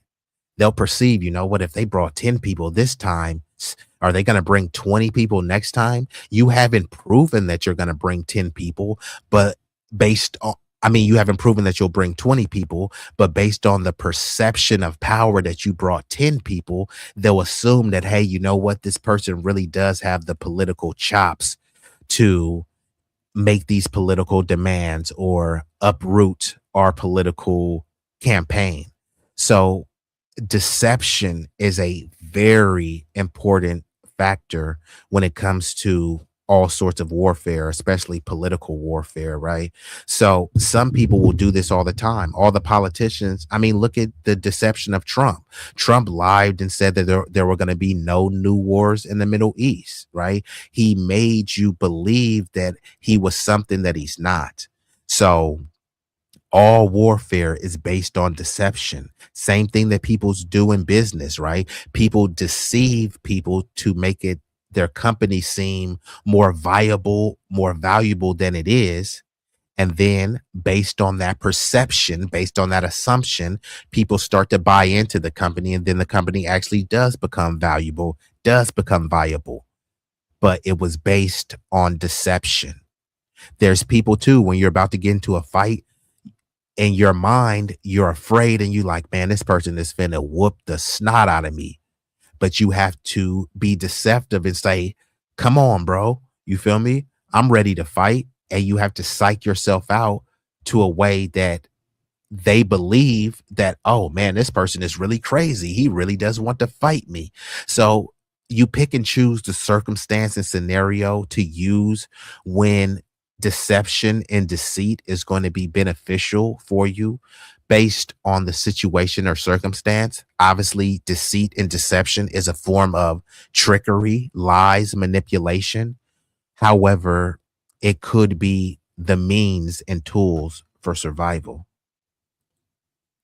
Don't have to Brits know who they are.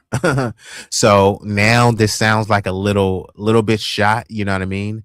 Because by this, you're implying that other people don't know who they are, or Americans don't know who they are, right? Britain is no utopia. It's a lot of issues over in Britain, right? And Britain is still dealing with the vestiges of their anti-Black colonialism, right? But then when you talk about that, yeah, they try to downplay that. So do they really know who they are? Just saying.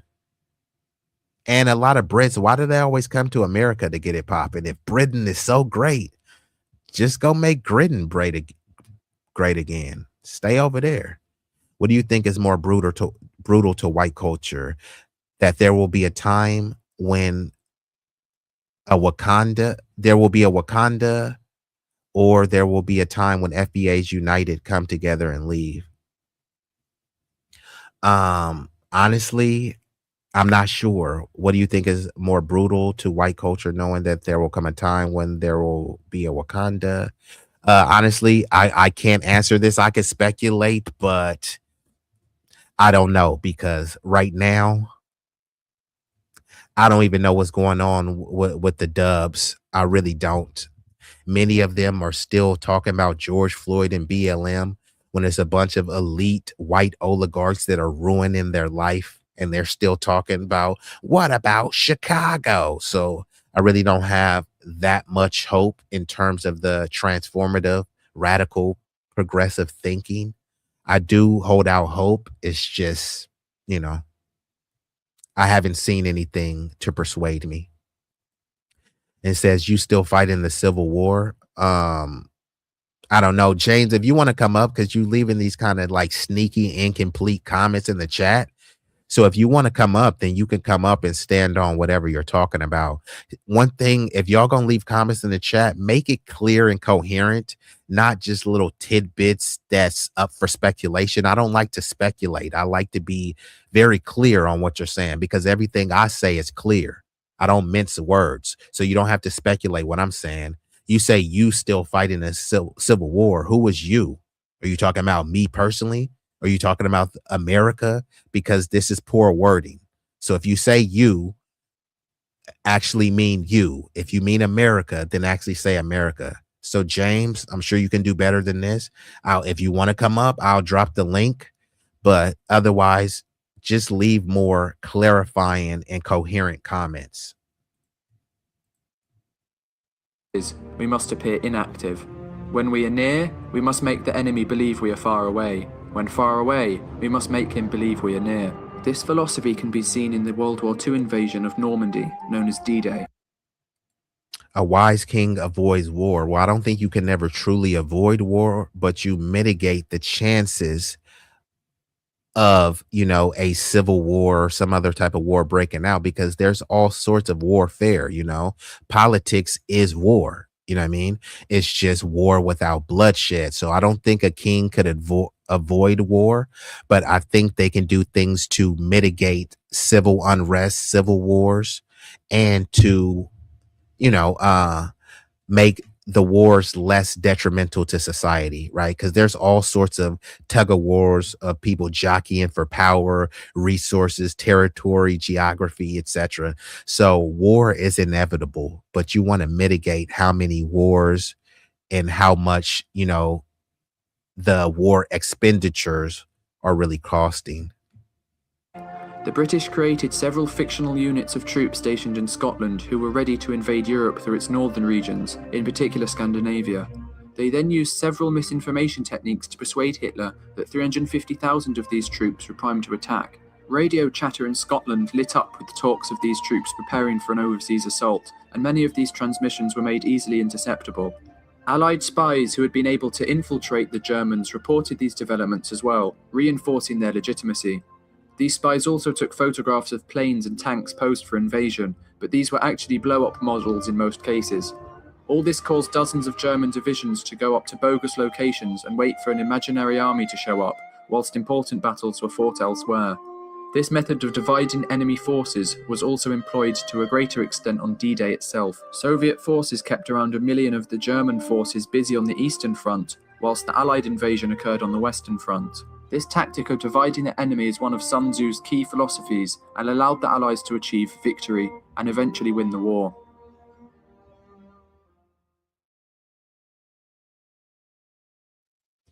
So that was just a brief prelude to Sun Tzu, The Art of War. If y'all not familiar with that, then get familiar. I know Tutney said he wanted me to do a deeper dive on that, so I definitely will check out and look into doing a deeper dive on that. So I'm gonna touch on one more story, and then I'm gonna get up out of here.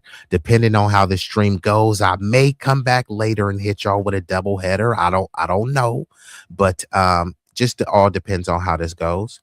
So this video I will be reacting to is by the Honorable Professor Black Truth.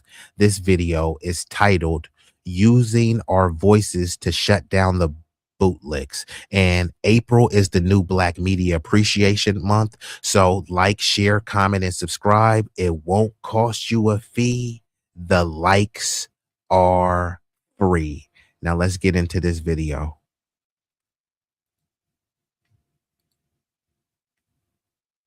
If you're not already subscribed on your social media, the white supremacists hate that. And now the Sunday address. A lot of people have made a habit, hell, at this point a career, out of calling themselves speaking for you and me. Well, it's time to put these parasites in the unemployment line permanently. Politics is war, and in war, the best way to crack your opponent is by weakening them where they live. Ask Lauren Boebert why she had to pick up tent and run to the other side of the state before she could run for re-election if you doubt me. Another person who should be asked is Jim Clyburn. He's been threatening to run for re-election again this year, and on cue, the white media showering him with praise, which is how you know he's on the take for them. They say that he's the first black congressman to represent South Carolina in nearly 100 years. That kind of talk only appeals to the black boomers. They were the main ones going for all that black faces in high places con game, which, by the way, that whole phrase and everything about it came from the white leadership of the DNC, because black faces means absolutely nothing without a black agenda. Those of you who have the misfortune of having this clown Clyburn posing as your congressman, do you feel represented? Have you ever felt represented with this guy? He can't form a coherent sentence, much less a coherent policy for black people. I nicknamed Jim Clyburn Negro Jim Clyburn after the character from the Huckleberry Finn novel, but there's also another name that I gave to him, America's favorite sharecropper. This fool has what he calls a fish fry every year, and this is what he does to rally support from his district. A fish fry. Well, hell, Amos.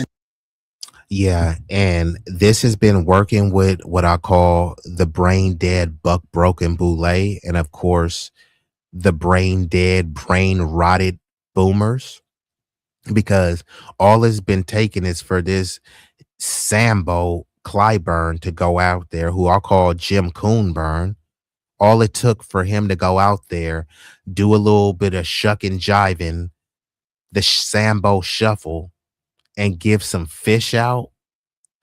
Vote for me, vote blue no matter who, and get your catfish nugget while you're at it. And shout out to Marcel Dixon. I said he said he went out there. He said that fish was dry. It wasn't even hidden like that.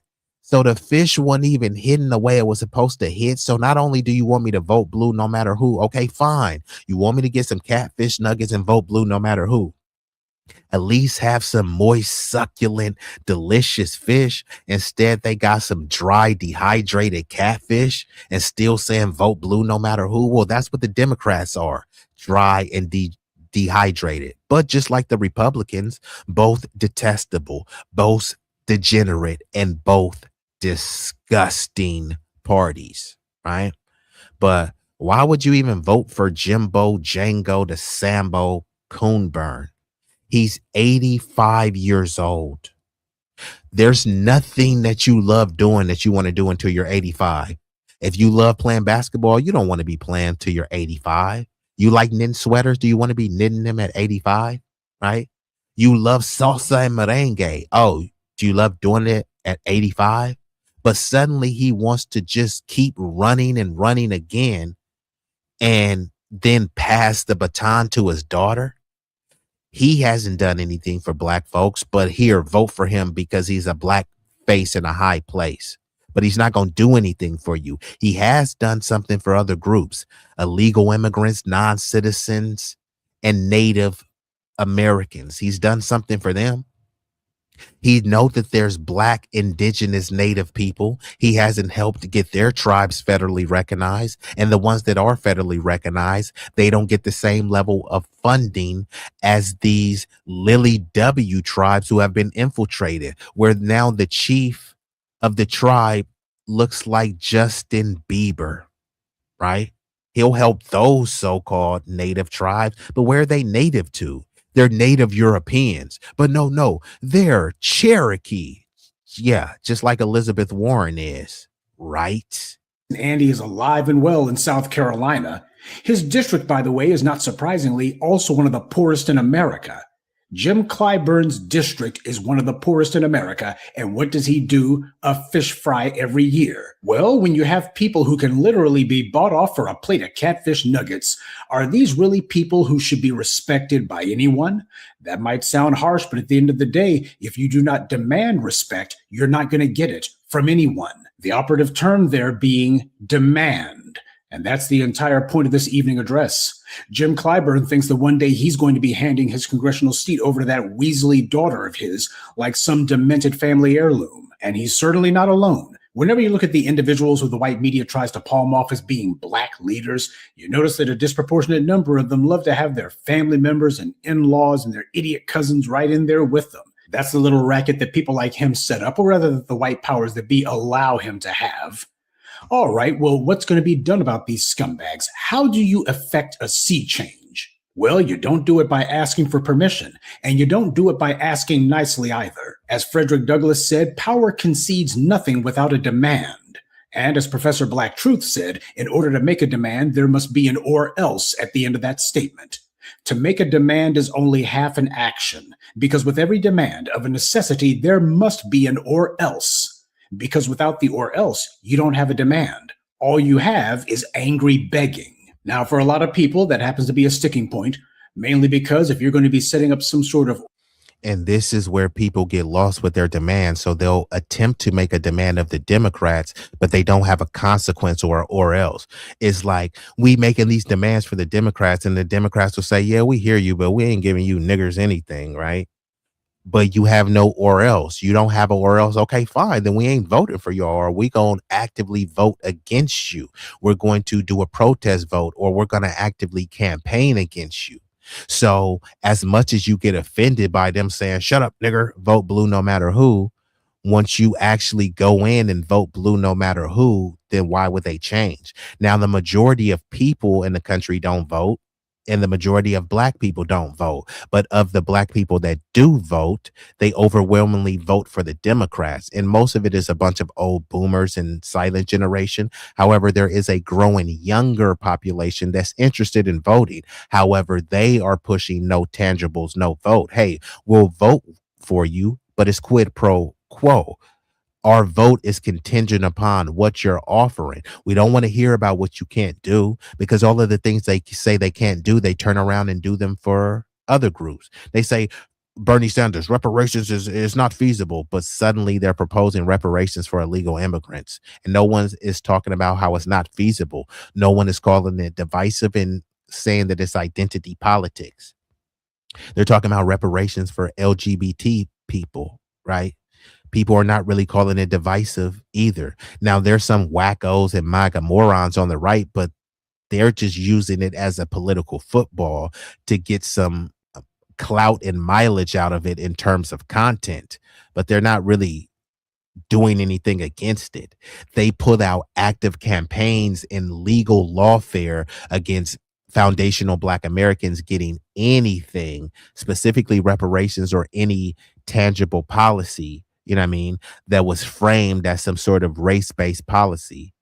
But when they try to give things to immigrants, they say, hey, well, it's not race-based. So what if they're illegal immigrants or undocumented aliens? It's not race-based. I mean, anyone could be an immigrant, a Black person, a Latino, an Asian. But they know when they're talking about immigration, they're disproportionately talking about Latinos, because that's the group that both parties have said that, hey, this is going to be the new buffer group, because it's twofold. There's a new buffer minority group, but then also the ones that don't pass the paper bag test, they'll be labeled as Latino Hispanic, and the other Latino Hispanics who are light and bright, i.e. Nick Fuentes, i.e. Cameron Diaz, those people will be classified as white to replenish the white numbers. So either way, it will be a way to drown out and disenfranchise the Black people. So they'll increase artificially the white numbers, but then they'll also unorganically increase the numbers of Hispanics. And they can say, oh my God, look at the Hispanics. They're growing so fast. But it's not that they're just growing so fast. They specifically targeted and favored this group to come over here. They love to have people of a lower socioeconomic status, because those people are going to have more babies than the people in the upper echelons of society. And if you dangle them and keep them in a limbo of undocumented alien status, they have even more incentive to have babies. Not to say they weren't going to have babies anyways, but there's even more of an incentive, because this is where the term anchor baby comes in.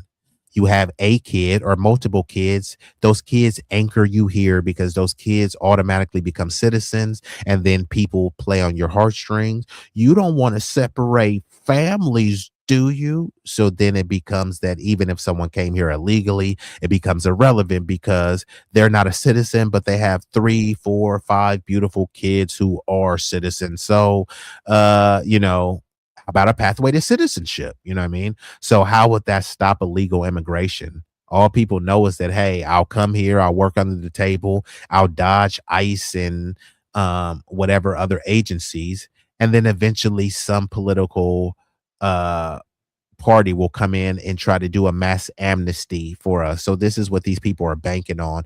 But even if they never become citizens, most of them have kids, and their kids are citizens. And for them, many of them, that's good enough, because if they get deported back, they still have an American that makes American wages to send them money back, where their money goes exponentially further over there. So it's a sick, twisted, and sinister strategy. When they say the great replacement theory, it's not a theory, it's a strategy. However, it's not the Lily Dubs who are being displaced and replaced. It's the foundational Black American community who is being targeted for economic disenfranchisement. And this has been heavily documented as well. But, you could just look, it's common sense.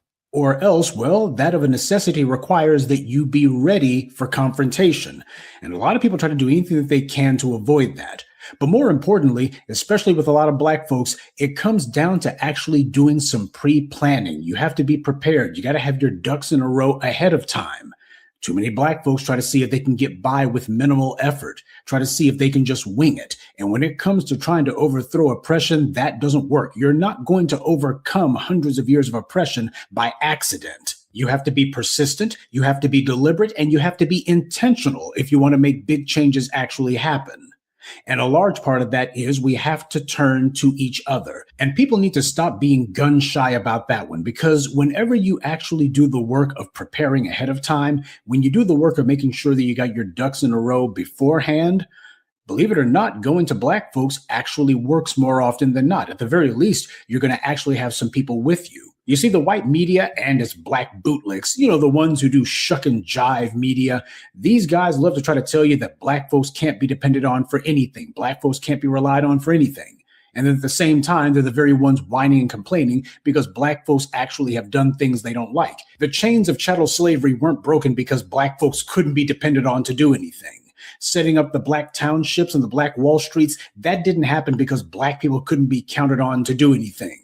Fighting against Jim Crow, setting up the civil rights movement and the Black Power movement afterwards, those things didn't happen because black people just couldn't be relied on to actually do anything. It happened precisely because black people could, when well motivated and when well focused. That canard, that brainwashing nonsense about black people can't be depended on, folks, don't you know that comes straight from the plantations? If you're trying to keep people dialed in to be oppressed and in bondage for the long haul, then you better make sure that you undermine any sort of loyalty system that they have. Dr. John Henrik Clarke talked extensively about that, how the enemy's job was to make sure that they broke up whatever kind of loyalty black people would have to each other, because that is what gets you on code and keeps you on code. There was a time right after the end of chattel slavery when we relied on each other. And it's no accident that that was also the only real progress we've ever enjoyed. We were on code at that time, and we stayed on code at least for a while. But then white power destroyed what we had built and began an open war and terror campaign against us. And out of that disruption and destruction, they sent in agents to derange our internal politics. And they've also gone about weaponizing literally every institution in this society to be used as weapons against us. Everything from policies to the doggone infrastructure, the roads and bridges meant to smash through black enclaves and to bust up whatever communities we try to build. That's what you call structural racism, right? So when people like Tucker Carlson try to say like, oh, well, we passed the Civil Rights Act, so you guys aren't being discriminated against anymore. But even after that, people were still being redlined. It was the height of NIMBYism, not in my backyard. No niggers allowed, right? So people try to say like, okay, Jim Crow was a long time ago, but when they stopped legally enacting Jim Crow, it was still common law. It was still practiced. Just because there was no sign that said no coloreds or no niggers, they still treated you differently as subhuman, as second class citizens, right? And people want to pretend as if, okay, fine, they signed some legislation that said this was bad, so it went over. But if you look in now, just the same thing in the justice system, the injustice system, right? For the same crime, a black person will get on average 20% more time for the same crime.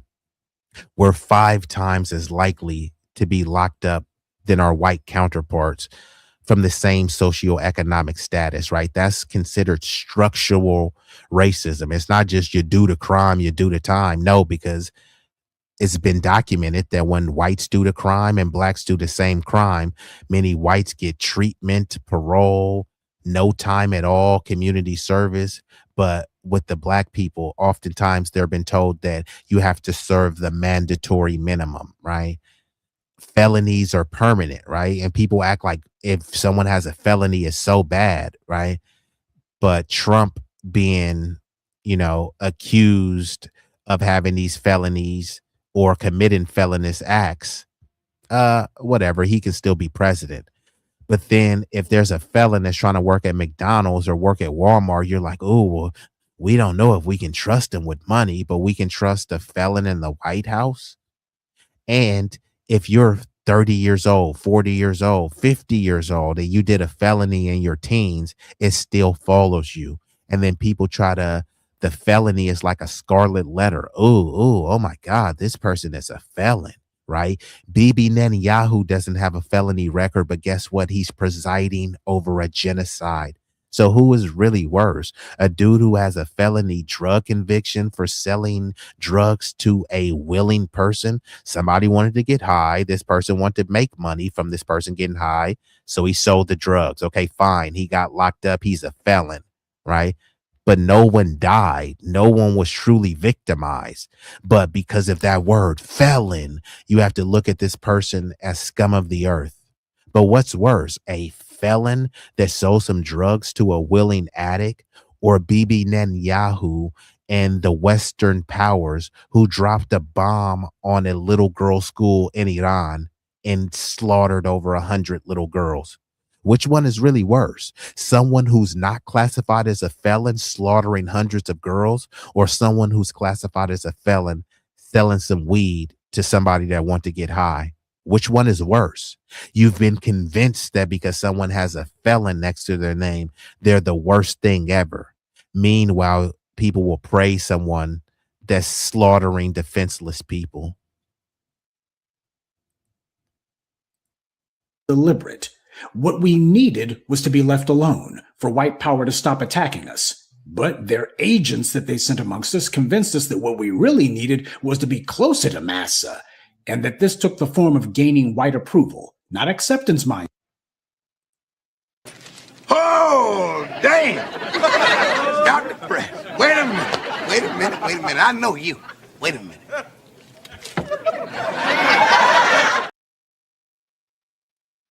Is that really her? Is the cataracting? Hold on, let me squint my eyes and wipe out the eye boogers. Is that really her? Lady Quantum Love? Huh? Where you been? I was gonna put out an APB, but salute to Lady Quantum Love. Let's get back into it. But approval. It was the urban version of the plantation system, only this time Massa didn't have to take care of our room and board for us. And too many black people followed those Pied Pipers. But even the people who went for the okie doke began to openly suspect that they... So salute to Lady Quantum Love. She comes through with the hearts, like the profile picture, looking exquisite. The skin is shimmering. So I appreciate you coming through, you know what I mean? Even though, you don't really support your dude like that. It's okay. It's all love. Lady Quantum, no love. That's what it should be. Lady Quantum, no love for B, but it's okay. I still love you, Lady Quantum, even though it's not reciprocated. Appreciate you though. They had been misled. Dr. King himself talked about integrating his people into a burning house. He was one of many who, the longer they waged the fight for white approval, began to believe it was a fool's errand. But at that point, through relentless white media propaganda, a lot of black people, the majority in fact, took on an identity fed to us by our oppressors. And we've been running in circles ever since, off balance and off code. You've often heard me say that hate speech leads to hate crimes. Well, speaking up for yourself leads to doing for yourself. And that also means we're going to be shouting down these people who call themselves speaking for us, but who actually don't. In the black community, we are in dire need of a total turnover in terms of who is quote unquote representing us. We've never actually had true representation because literally every single one of these melanated people in governmental office were selected, vetted, propped up, packaged, and presented to us by our oppressors. They're puppets, top to bottom. This is why they never put their empty heads together.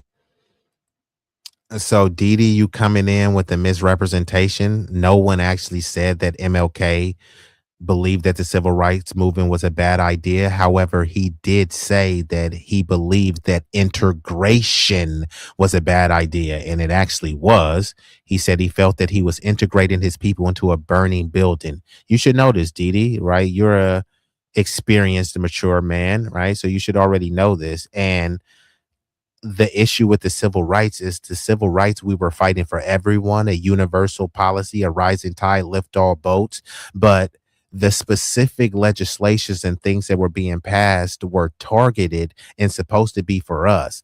However, it was co-opted into some whole all lives matter thing that end up benefiting us the least. So while we were fighting for civil rights, other groups like the Mexicans were fighting for Chicano rights, and gay people were fighting for gay rights, even though civil rights is for gays. But they're saying, no, we need to have something specific for the gays, right? We need to have something specific for the immigrants, specific for the Asians, right? Even now they have a Latino and Asian pack, not a minority pack, not a piece of people of color pack.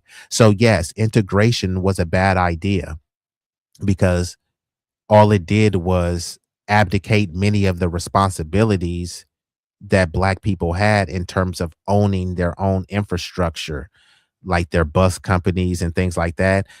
All it was a boon for white society, and we shouldn't have gave them that boon knowing that they didn't want us. Even now, many people do a lot of stuff for white acceptance and white approval. Dee, maybe you are one of those. You was listening to the speech, okay, taking what out of context? There are Black Hispanics and Black gay people. Yeah. So if we're fighting for Black Hispanics and Black gay people, all of that is under the banner of Black. You don't need to have a separate movement for Black gays and a separate movement for Black Hispanics. If they're Black, then it all falls under the banner of Black. So what the hell are you talking about, Dee?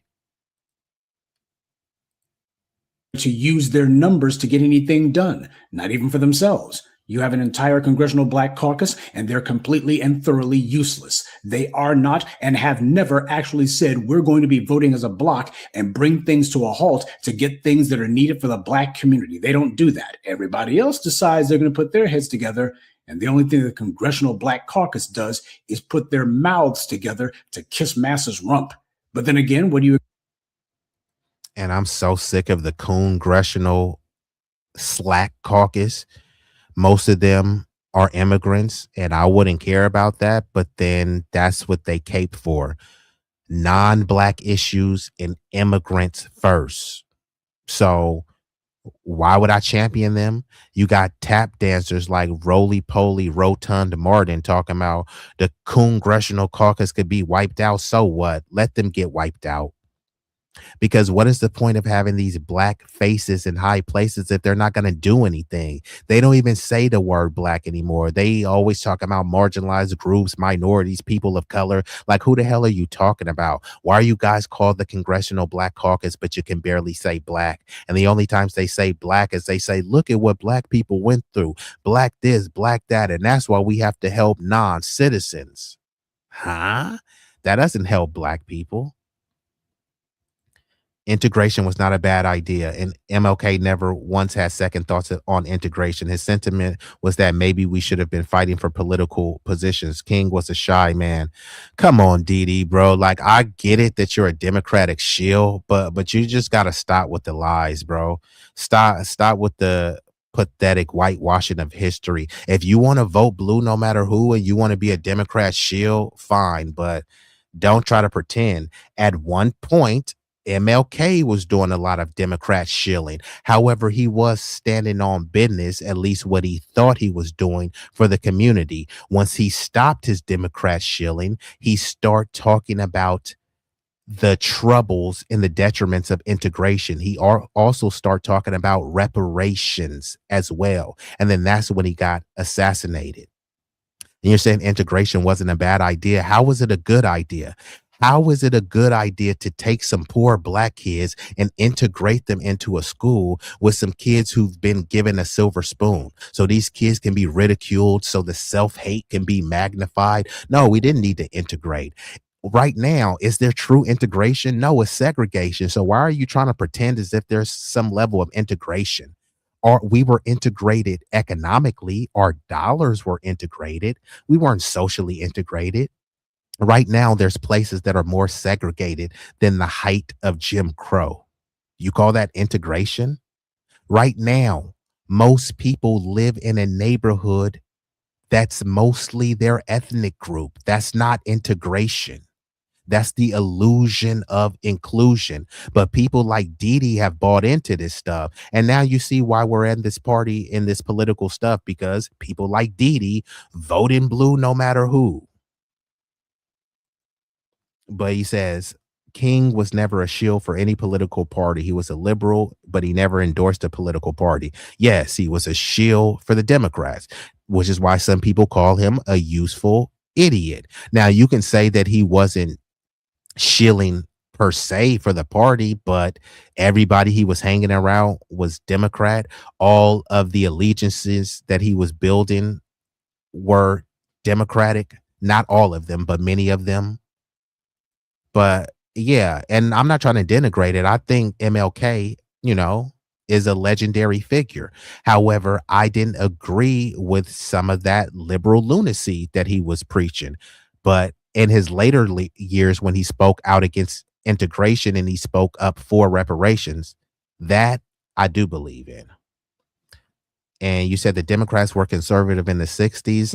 Honestly, I don't really care, because both parties are the same. Two cheeks on the same booty, two fangs on the same viper. Both parties are the same. They may be different in rhetoric and on cultural issues, but both of them don't give a flying fig Newton about the black community. Democrats hate black people. Republicans hate black people. Democrats will occasionally pander and give symbolic gestures to black people, but that's only to advance an agenda that ultimately helps everyone else. Bull Connor was a Democrat. Strom Thurmond was a Democrat. Wallace was a Democrat. Yep. And guess what? Biden was, I think Strom Thurmond was his mentor. And I know Robert Byrd, he went to his funeral and eulogized him. Like I said, both parties are bigoted, anti-black, vile, and disgusting. What is there to integrate with? Let's play some more of this. Expect from a contingent largely comprised of immigrants. They cannot act autonomously because they've never been vetted, propped up, packaged, and presented to us by our oppressors. They're puppets, top to bottom. This is why they never put their empty heads together to use their numbers to get anything done, not even for themselves. You have an entire congressional black caucus, and they're completely and thoroughly useless. They are not and have never actually said, we're going to be voting as a block and bring things to a halt to get things that are needed for the black community. They don't do that. Everybody else decides they're going to put their heads together, and the only thing the Congressional Black Caucus does is put their mouths together to kiss Massa's rump. But then again, what do you expect from a contingent largely comprised of immigrants?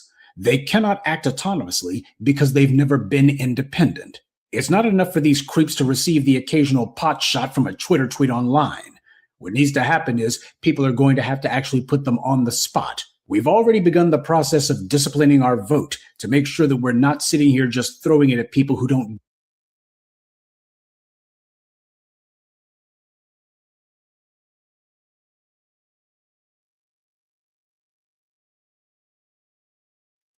Give me 1 second. I just want to pull the screen up, and we've been joined by the illustrious, the sensational, sincere Saida in the building.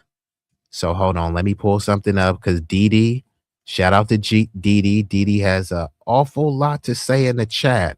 Now, sometimes people are loud and wrong, and that's okay. You know what I mean? Because we're here to hit y'all with that scholarship. Now, as I stated, this is what MLK said. This is what Didi denies. So don't trip, Didi. You're going to learn today. MLK said, and I quote, "I fear I may have integrated my people into a burning house." This is on the topic of integration. So when you try to say MLK was never against integration, yeah, he was. Initially, he wasn't, because he was being a useful idiot for the liberal lunatic ideology. And once he said, you know what, I thought I was doing right by my people. These people don't like us. These people can't stand us. And it led him to the conclusion that he feared he may have integrated his people into a burning house. King said this in the final year of his life during conversations with friends, colleagues, including Harry Belafonte. While he was wrestling with the direction of the civil rights movement, by that point, he had won major legal victories, the Civil Rights Act, the Voting Rights Act, and the end of Jim Crow laws. But he was increasingly troubled by persistent economic inequality, and all of these are the issues with integration. Racism that survived legal desegregation, violence and poverty in Black communities, America's moral crisis, especially around the Vietnam War. The burning house was his metaphor for a nation whose economic and moral foundations were deeply flawed. He worried that gaining access to a system still built on exploitation and injustice wasn't true liberation. So when he said that he was integrating his people, what was he integrating them into? A highly militarized society, a highly capitalistic society, a highly discriminatory, prejudiced society. He was trying to combat that, but he was pushing us to be integrated into this society, the same society that was working to tear us down. So in that context, he was against integration, and this was in the final year of his life. Do you think it's a coincidence once he starts speaking out against integration is when he was publicly assassinated? Once he was all for integration, he was cool. They were still throwing rocks at him. They were still calling him niggers. They were still writing him letters in jail telling him that he needs to kill himself, right? But the moment he started talking about reparations and saying we're coming to get our check, the moment he started talking about maybe integration wasn't such a great idea, then suddenly he got assassinated. And Didi is saying he wasn't against integration. Let me guess, he didn't want reparations either. Okay. Do anything for us. But the natural next step after that is to start getting in their faces and telling them what they are going to be doing or else. As we head toward the so-called midterm season, make it a point to be that person who says something on behalf of Black empowerment. Find out where this or that political prostitute's going to be speaking at, and then ask them why they haven't proposed legislation for reparations or an anti-Black hate crime law. Democrats have been openly advocating for reparations for literally every other group under the sun, from the LGBT community to illegal aliens. Talking about reparations for everyone, they want to go ahead and put that into the discourse. But when it comes to Black people, all of a sudden, it's politically unfeasible. We can't bring that up. Why, that would be political suicide. Yeah, they just bring it up for everyone else. You see, Asians got legislation when it comes to hate crime laws. These Negro bootlicks, they won't even propose one for their own Black constituents. When it comes to political dialogue, nobody's going to ask the people who the society is based on oppressing to be part of the conversation. Instead, they'll be boldly excluding us if we let them. And then they'll try to legitimize this racial exclusion by having some Negro puppets claim to speak for us. And of course, they'll be just agreeing with everything the masses says. But we don't. April is New Black Media Appreciation Month, and if there's anything that I think should be the most important lesson taken away from the work of the Black media, it's this. When just a few people choose to stand up and speak up, you'd be surprised just how many other people become emboldened to do the same.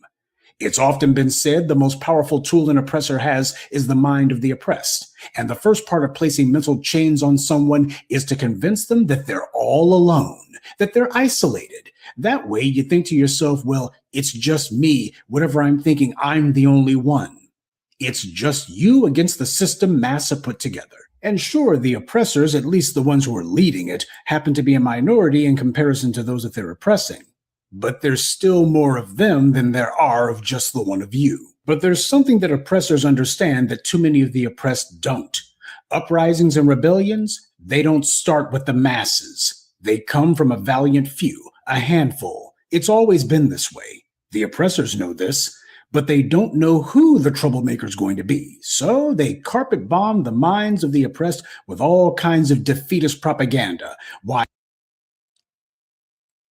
So Didi, bro, you must really love like white mommy and daddy, bro. So like, I don't know if you got some Caucasian booty to kiss or something like that. First of all, I never said that he mocked integration. So stop trying to reframe my words. But either way, Martin Luther King is not a god. You know what I mean? So not everything that he said, I agree with.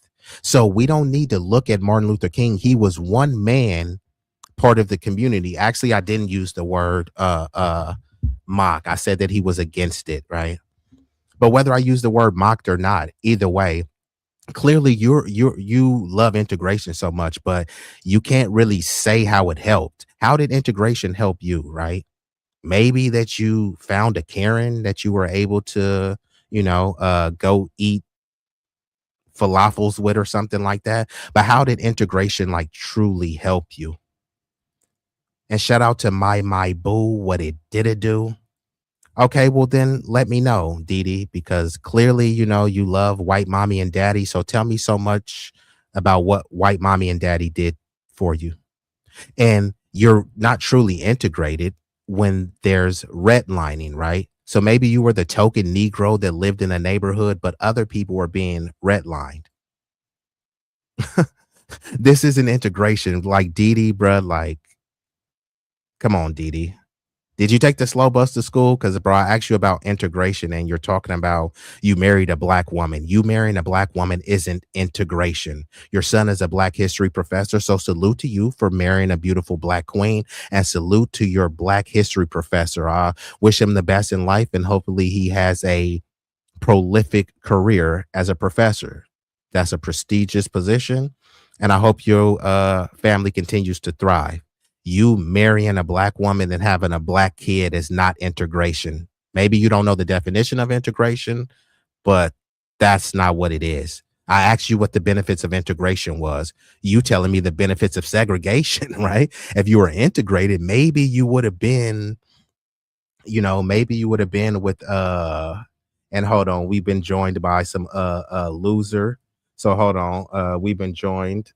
Hold on. Shout out to Didi, but we got to hit this dude right here. Hey, Mr. Boston. You know what, nigga? You acting like a little bitch right now. You acting like a little bitch right now, nigga. Man, fuck that. I ain't letting that shit ride. So here we go. And bam.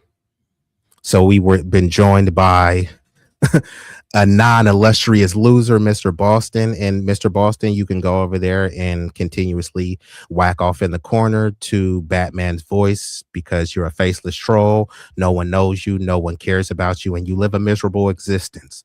So, Mr. Boston, go ahead and rub one out to Batman, just like the geeks and the dweebs do. But you said, yeah, I implied that you married a white woman.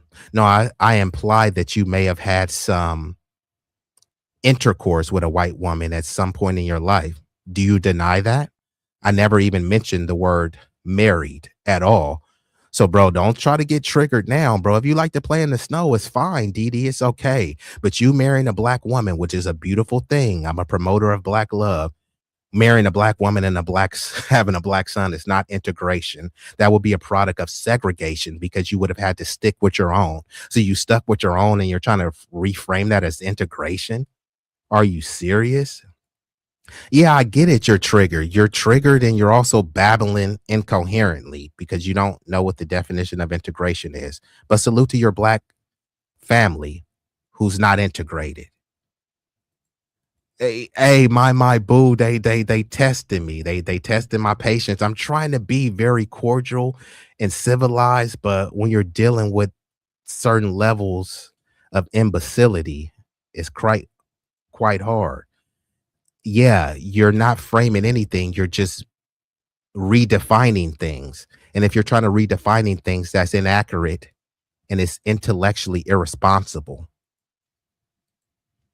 You can't rely on all of those other oppressed people with you. Why, those people, they're all a bunch of cowards. And even if they're not cowards, they're non-committal. It'll be just you out there no matter what. And even if it's not just you, you still can't come together. It won't work. You just should give up. They play on that to get you to sit on your hands and to not even try to fight them. Because in order to do that, you would have to be willing to stand alone, at least at first. Cowardice is contagious, but courage can also become habit forming too. Be the first to cross the line. Other people feel the same way that you do about. Yeah, black people have restrictions when they built multiple Wall Streets, and guess what? They still built it. When they integrated, those restrictions weren't lifted. Those restrictions were lifted on paper, but they were still enforced through common law, which means the restrictions were still there, never really lifted at all. So yes, people say, oh, we didn't want segregation, but no, segregation was fine. It should be how they originally wanted it, separate but equal. Because I don't want, if we're going to have integration, let's have true integration, not integration in name only. Why are we still segregated, right? Are the churches integrated? If we're all created in the image of God, why are there white churches? Why are there black churches? Why did the Africans and Caribbeans come out here and don't want to go to church with foundational black Americans? Not all of them, but I'm saying collectively, right? They rather go to church with the dub people, right?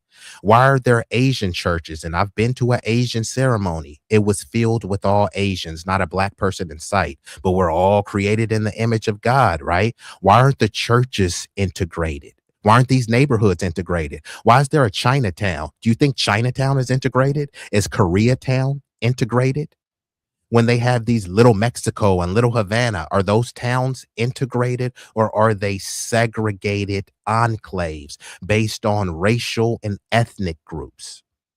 So if we're going to be segregated anyways, then let's just call it what it is. Let's be separate but equal. Let's not pretend that we're integrated and say, no, this integration but equal. No, it's not. It's integration. It's integrated inequality. Let's just be separate, since that's what y'all want anyways.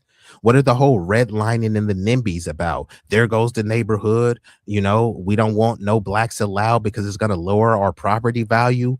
Fine. We don't want to live next to y'all, so let's just continuously be segregated but equal. We don't have to hate each other, but we don't also have to pretend that we're integrated and love each other. But you niggers can't live next to me. Like, that's not integration, DDs.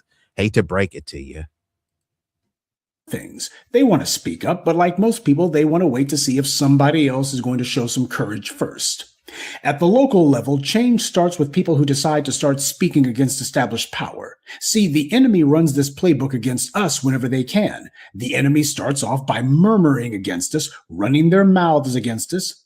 They test the waters to see how much pushback they'll get for this. And in places where they don't face any opposition, they then move on to suggesting policies meant to target us. Typically, the testing grounds for those kind of policies are in the schools, which is why school board seats matter, because not many people think that they're important, but that's where a lot of these bad policies begin. They say that the states are laboratories for national policy. In other words, the kinds of laws we see being passed at the national level are often tried. And I see why Jason Black says you got to watch out for these old niggas. And he's talking about people like Didi, right? Didi, bruh, you too old to be like, I'm assuming, I'm a think, you know, and salute, you know, I believe you're a veteran, right? So this makes it even more pathetic that you're a veteran and you're this incompetent. I mean, are you an imbecile? Are you incompetent? Are you ignorant? Because if you're ignorant, you can learn this stuff. And don't trip, I can teach you. But bruh, you are literally babbling incoherently and lying. Look at this. They are not segregated. There are no laws that can segregate. You are now babbling and even lying. And this is what I'm saying. Do you know what common law is? Clearly, you're not listening. Put your thinking cap on and clean the wax out of your ears. Don't use a Q-tip, use a rag. You know what I mean? Or they got these candles too that will help you burn the wax out of your ear, right? So yes, places are still segregated. Just because there's not a line on some paper that says, hey, we're going to segregate and we don't want any niggers going to our school. Just because it doesn't say that in plain text doesn't mean that it's not segregated. You should know this already. How old are you again, Didi? More than 1/3 of U.S. students attend schools where 75% or more students are of a single race or ethnicity. That would be called segregation, not integration. School segregation has returned to levels similar to the 1960s. When was Jim Crow? Oh yeah, Jim Crow was in the early 60s as well. So now they're saying that school segregation in many places are to the level of as it was in Jim Crow. These are not my facts. This is according to ABC News and also to Stanford. Stanford, one of the most prestigious universities in all of the land. Black students, right? Studies show segregation between black and white students has increased. Didi, you know what the word increased means, right? You do know what that means, right? And Didi, I know you was born well before 1988. New research shows segregation between white and black students has increased 64% since 1988 in 100 of the largest districts. But you got people like Didi, you was lying. It ain't no segregation. Let me guess, we're all the world. We're all singing Kumbaya together, roasting marshmallows over an open fire, whispering sweet nothings to each other. Is that what's really going on? Segregation has increased 64% since 1988. But we have the buck broken, brain dead boule boomers like Didi, who was still saying, ain't no segregation, even though he's looking he's looking at segregation right in the face and he's still trying to convince himself. You know what I mean? How pathetic could you be? Now, the rise is driven largely by policy choices, including the expansion of charter schools and the end of court-ordered busing. Over 80% of the large U.S. metro areas were more segregated in 2019 than in 1990. So segregation is increasing. But according to Didi, the dolt, he thinks that this somehow is integration. Okay, that's not the definition, but okay. Cities appear diverse overall, but racial groups live in separate. What's another word for segregate? Separate. They live in separate, clustered neighborhoods, creating economic and social divides. Oh, they live in ethnic enclaves, kind of like I just said. And many of these places are more segregated than it was in the 90s. In some places, it's equally as segregated as it was in Jim Crow. But according to some Democratic shills, Sambos, and tethers, it ain't no segregation because you get to have a pumpkin chai latte with your little beautiful Becky. You think that it's okay because you bought her a little Yorkie and you're walking around San Francisco, you know what I mean, drinking matcha. You think that no one is segregated. Okay. The numbers say a different story. Now I can go on, but it's like, Didi, you gotta do better, bruh. Stop lying. And if you don't know, it's okay, bruh. It's okay for you to just fall back and listen, bruh. Put your thinking cap on and clean some of the wax out of your ears, bruh. It's gonna be all right. First at the state level. But what goes unsaid is that the schools are often the laboratories for the states. We saw this in Ron DeSantis' asinine message legislation in Florida. And we've also seen that no Democrats push back against it, not even your so-called black representatives.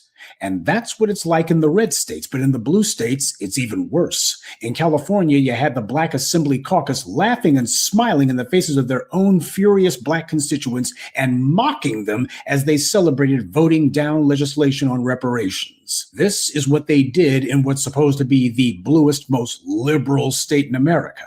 They're only liberal on policy for everyone else. When it comes to black people, they are as die-hard conservative as they come. There's no air or light between them and the white right. The reason that we are riddled and infested with so many traitors, sellouts, and backstabbers is because these scum know that they can work against our interests, they can speak against us, hell, they can openly attack the black community, and yet white power will make sure to feed them the next day anyway. Well, that's so long as white power thinks that these punks are still useful to them. In other cases, we've seen what happens when the black community damages these clowns enough, and white daddy won't even pretend to make any room for them afterwards. But this isn't simply about punishing these treasonous misleaders or about breaking white power's back. This is about getting what we ought to have, starting with being the voice in our own affairs. To force words like reparations or anti-black hate crime law into the political discourse will first require us to force it to come out of people's mouths. There's been a political embargo on mentioning black people for 60 years now. That was deliberate. And when we saw white politicians and the white media clearly being averse to mentioning black people, we also had black folks who became cowardly speaking on their own behalf. And they started saying, well, we can't ask them to do anything for us. Why, black is political poison, don't you know? That's why they ain't saying nothing's about us. Why, theirs is a...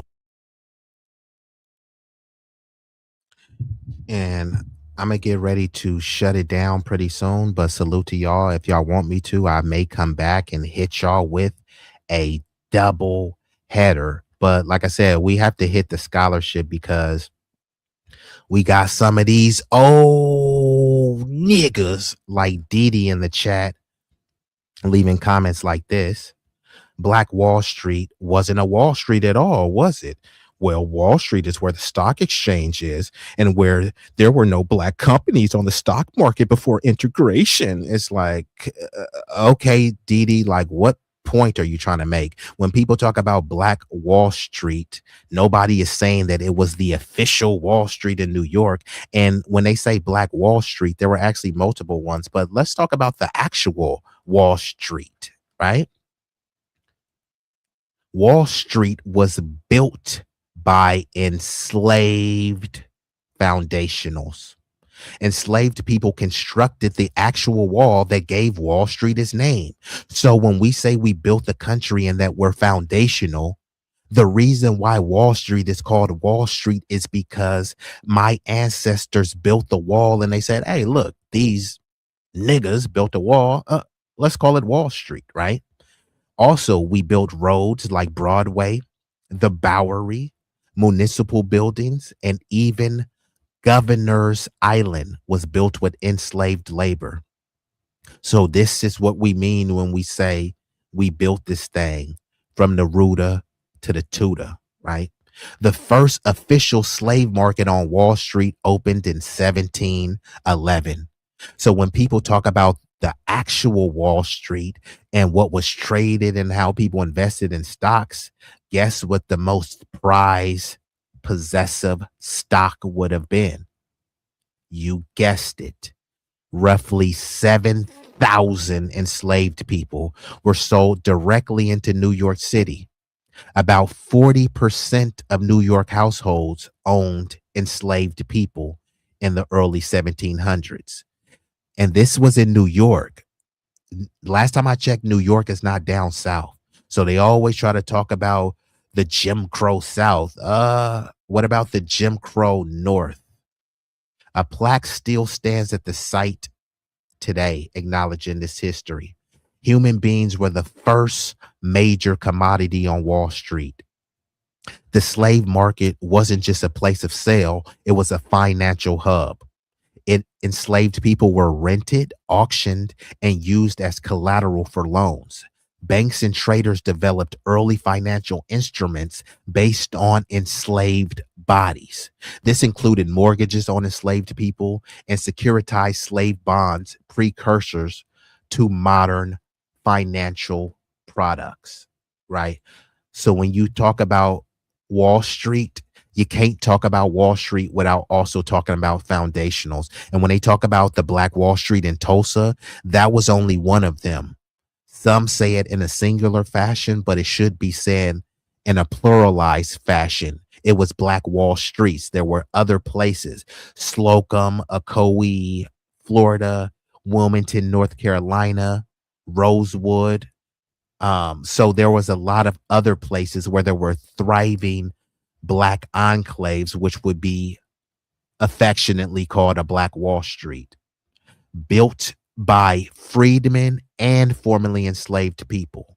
But when we're coming to the actual Wall Street and the stock market, the first and most profitable commodity traded were foundational Black Americans. So Dee, you have some research to do. So let me play the rest of this video, and then I will be getting ready to shut her down.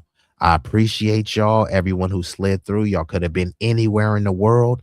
Y'all chose to be here with me, at least momentarily. And for that, I thank you. Now, it's only about like 5 more minutes of this video. So I'll play that, and then I'll start to shut it down. Speaking on their own behalf. And they started saying, well, we can't ask them to do anything for us. Why, black is political poison, don't you know? That's why they ain't saying nothing's about us. Why, theirs is a white lash out there against anything having to do with black folks. And of course, that talking point originates with the white folks at the DNC. That's where that kind of defeatist talk comes from. Even though the Democrats are literally doing things for everyone except us, and not being bashful about mentioning them either. Some of us simply don't want to accept that there's a program at work here to systematically exclude us from being mentioned when it comes to policy. A lot of people have eaten good off of us being disempowered. We have people from other groups, people who only got to the US yesterday, calling themselves running for office in our communities.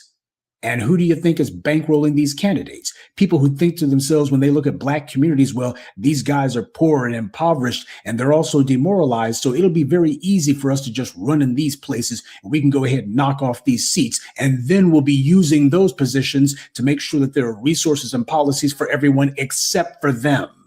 The same people who set up and pushed the Jim Clyburns of the world onto us, these are the same people who are pushing these newcomers to try to be leaders in our community, leaders for everyone except for us. These candidates are not elected, they're selected. And you know by who. And before anyone tries to cop out with the, can we depend on black folks to salute our flag? The reality is when the groundwork has been properly put in place, people will rally around the flag. But you have to make sure that there's a flag in place first. And you got to be careful about where you plant that flag.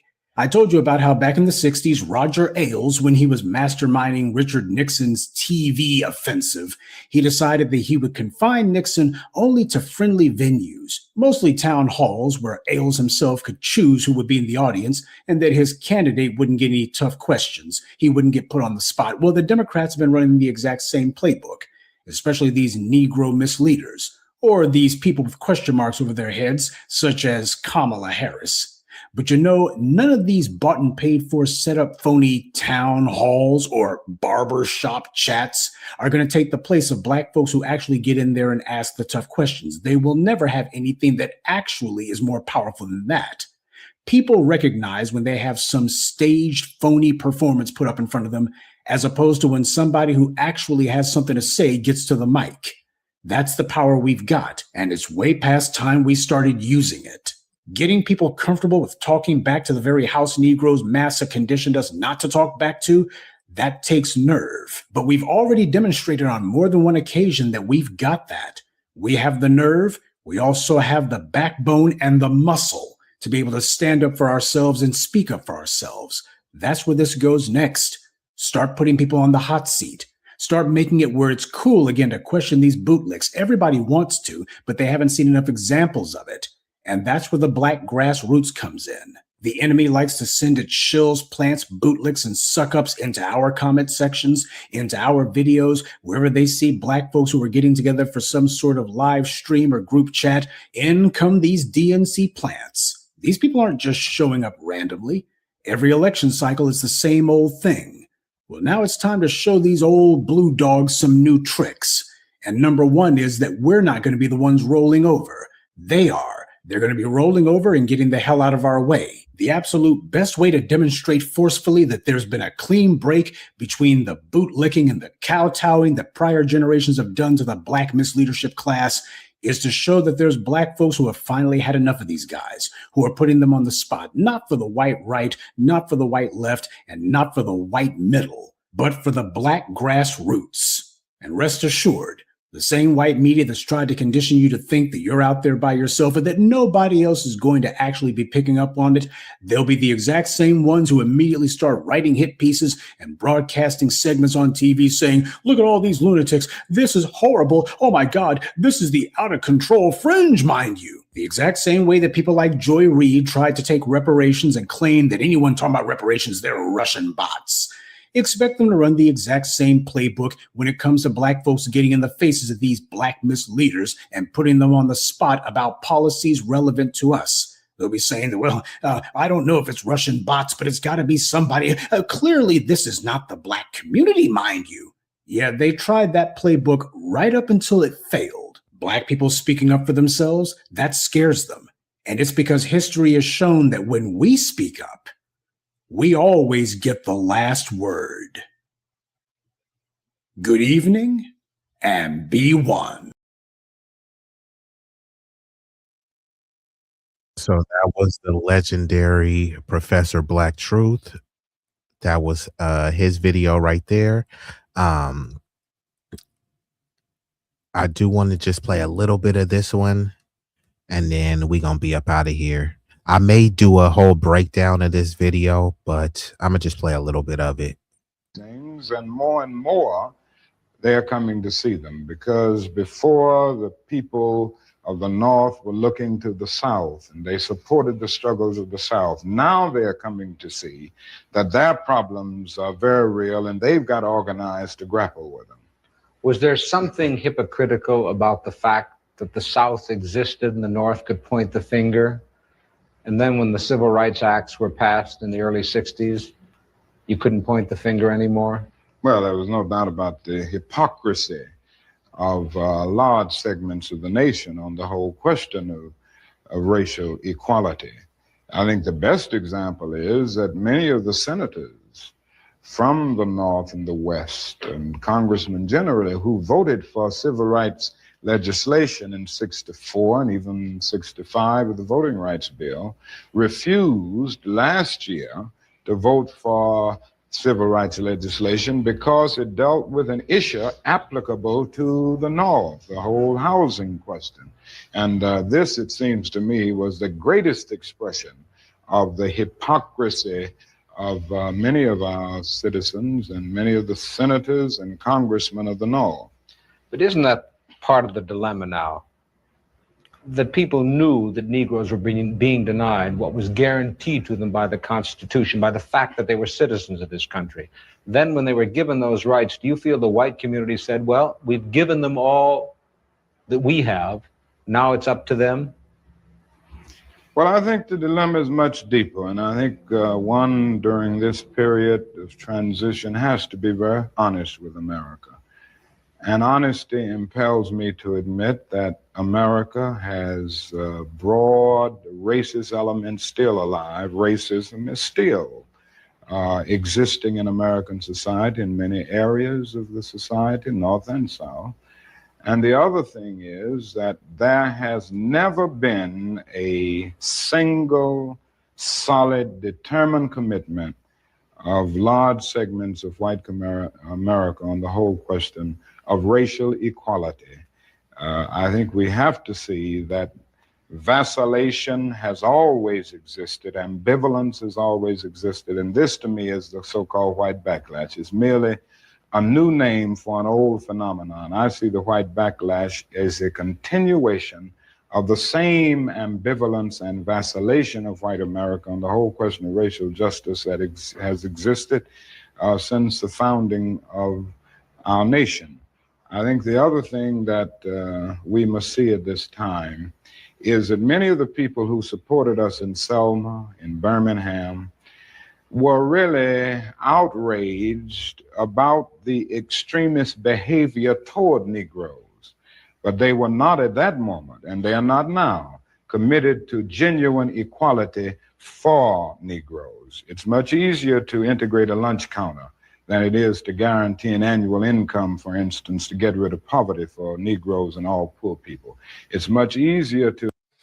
And now he's starting to talk about economics, right? So he said it's much easier to integrate a lunch counter. And people like Didi, they were excited because you got integrated to eat at the lunch counter. You got to eat at the white lunch counter when they were still calling you niggers, right? You had to bring a paper bag lunch, and those kids were bringing some of those metal, you know, exclusive classic lunch pails with the custom thermos, right? So you're integrating poor kids into a school with well-off kids who hate them. And they want to frame this as, no, this was good for the black community. Poor black kids from underfunded districts with dilapidated buildings, right, who had their parents had a low level of education attainment simply due to the systemic barriers and policies, right? You're going to integrate those kids into a school where these kids have been grown up with silver spoon, right? And somehow you think that that's supposed to help these kids. It's supposed to help these kids overcome their inferiority complex. All it does is lean into the dub people having a superiority complex, right? Like Malcolm said, who taught you to hate yourself, right? And then when you go to those schools, they didn't even want you there so much that they had to have a National Guard come in to protect little black girls because this raven mob of white people didn't want these kids to go to school with them or to drink from the same water fountain as them. So that's what America always has done. They wanted to integrate only so that they can integrate our dollars, but also weaken us and disenfranchise us politically and economically and structurally when it comes to like the institutions that we built. So what do they always do now? Try to give you a black face in a high place and say, hey, this is your reparations. You don't need reparations because, you know, we got Obama elected, right? But can't we say that they're trying to give immigrants reparations, right? Can't we say that immigrants don't need reparations because there's so many immigrants that are in Congress? So, hey, those immigrants in Congress, those are your reparations. But no one is saying that, right? Kathy Hochul paid Jewish people reparations for a Holocaust that didn't even happen here. This was in 2024. She gave millions of dollars to some Jewish Holocaust survivors, allegedly, and their heirs. So clearly, their heirs didn't survive a Holocaust. So the whole, you never was a slave, well, they never was in a Holocaust, but yet they still got paid because of what their ancestors went through. Nobody was calling it victimhood. Nobody was telling these Jews to pull themselves up by their bootstraps. We as a group who have been aggrieved and systematically targeted for centuries are the only group told to get over it, but every other group should get something. If you call Asians and say that they have the China virus, oh yeah, they should get reparations. If someone says, hey, look, this person came here illegally, so we're going to deport them, that's xenophobic, give them reparations, right? If you call a trans person a tranny, hey, that hurt their feelings, give them reparations. If you say free Palestine, oh, Jewish feelings are hurt, give them reparations. If black people get lynched, mass incarcerated, Iran-Contra, so they're dumping drugs in their neighborhood, lynched, unfairly targeted, redlined, medical experiments, right? Shut up, nigger. Get over it. Okay. Tell everyone else to get over it. Integrate a bus than it is to make genuine integration a reality and quality education a reality in our schools. It's much easier to integrate even a public park than it is to get rid of slums. And I think we are in a new era, a new phase of the struggle, where we have moved from a struggle for decency, which characterized our struggle for 10 or 12 years, to a struggle for genuine equality. And this is where we are getting the resistance, because there was never any intention to go this far. Another thing, why do you think they always keep showing MLK in black and white photos to make it seem like it was so long ago? And most times we'd be like, oh, damn, I rarely see MLK in color. Yeah, because they want you to show all of these black and white photos so you think it was just in some distant, ancient, archaic times. But no, some of y'all got parents and grandpappies that's older than MLK. So it really wasn't that long ago. People were reacting to Bull Connor and to Jim Clark rather than acting in good faith for the realization of genuine equality. Do you think white people in this country, and I'm talking about non-segregationists, people devoid or thinking they're devoid of racism, do you have any idea of what they want the Negro to be in America? Well, it depends on the level that we are talking here. Because I think you have to make a distinction between the people who are genuinely and absolutely committed in the white community on the question of racial equality. And I must confess that I think they're in a very small minority. I think the vast majority of white Americans will go but so far. It's a kind of installment plan for equality. And they are always looking for an excuse to go but so far. Why are they looking for the excuse? What is it about the Negro? I mean, every other group that came as an immigrant somehow, not easily, but somehow got around it. Is it just the fact that Negroes are black? That's a part of it. And that grows out of something else. You can't thingify. Now listen to what he asked him. He said, is it just the fact that Negroes are black? He didn't say, is it just the fact that Negroes are African? So as much as now, what does everyone call MLK? An African American. When he was talking to right here, he wasn't calling himself an African American. He was called a Negro. He was called black. They were called free people of color even way before that. We were the only ones with those labels. They tried to put those labels on the other people and they rejected it. They said, don't call me black. How dare you call me black? I know where I'm from. I'm Nigerian and I'm Yoruba and I'm Igbo, right? I'm Hausa. I'm from this tribe. I ain't black. Black is a color. It ain't no country called black. This is what people used to say. African American is just some relatively new term that the buck broke in Boulay, and the DNC and some other leaders came and said, here, we're going to call y'all African American. They didn't take no vote to see if the collective of black society want to be called that. And when they did take a poll, we said, no, we didn't want to be called that. We preferred to be called black. I always been called black. That's what my family grew up identifying as. We come from the deep, dirty South. I'm a Cali boy, but that's where my family comes from. Alabama, right? People wasn't calling themselves African there. If you were born prior to 1988, you weren't born as an African American. Many people's birth certificates prior to that says Negro, colored, or black. This whole African American thing is relatively new and no one knows who the hell you're talking about. They only brought about that term to strip us of our indigenous status and native status here and to make us comparable to immigrants, Irish American, Chinese American, African American, right? They'll call someone a so-called Native American and then they'll be Native European. Like, how the hell are you a Native American when you descend from Europe? They have people like Elizabeth Warren calling herself Native American, who's Lily W coming from Europe. But hey, she's Native American. No, she's not. Right? And they want to convince you that every one of us came from Africa. Even if you have African ancestry and African genetics, that doesn't make you African, doesn't definitely make you a continental African. It's funny though, because they want us to lean into being African, but then when you go to Africa, guess what the Africans call you? American.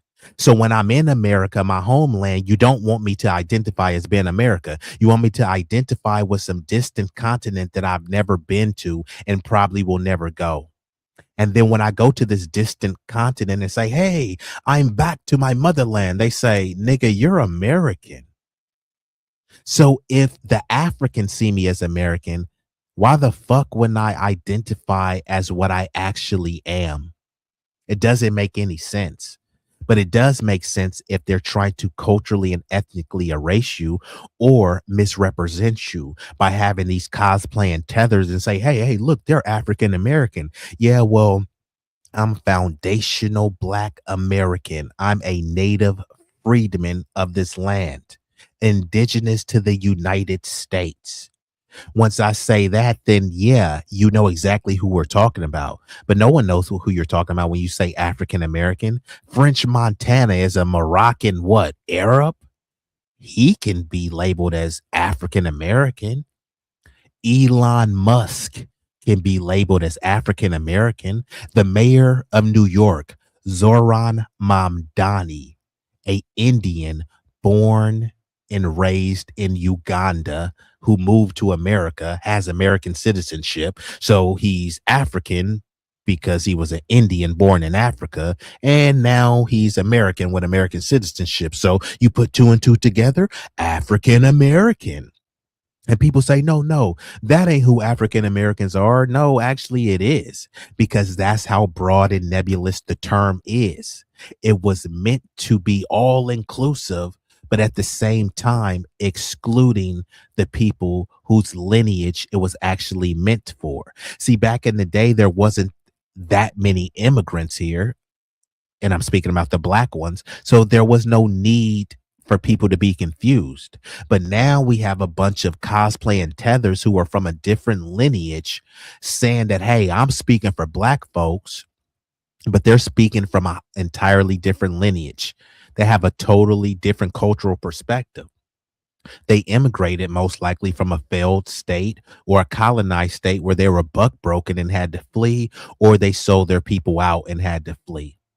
That's not the same mindset as someone who's been rooted here, who has blood equity into this land, whose ancestors and lineage has fought in every war.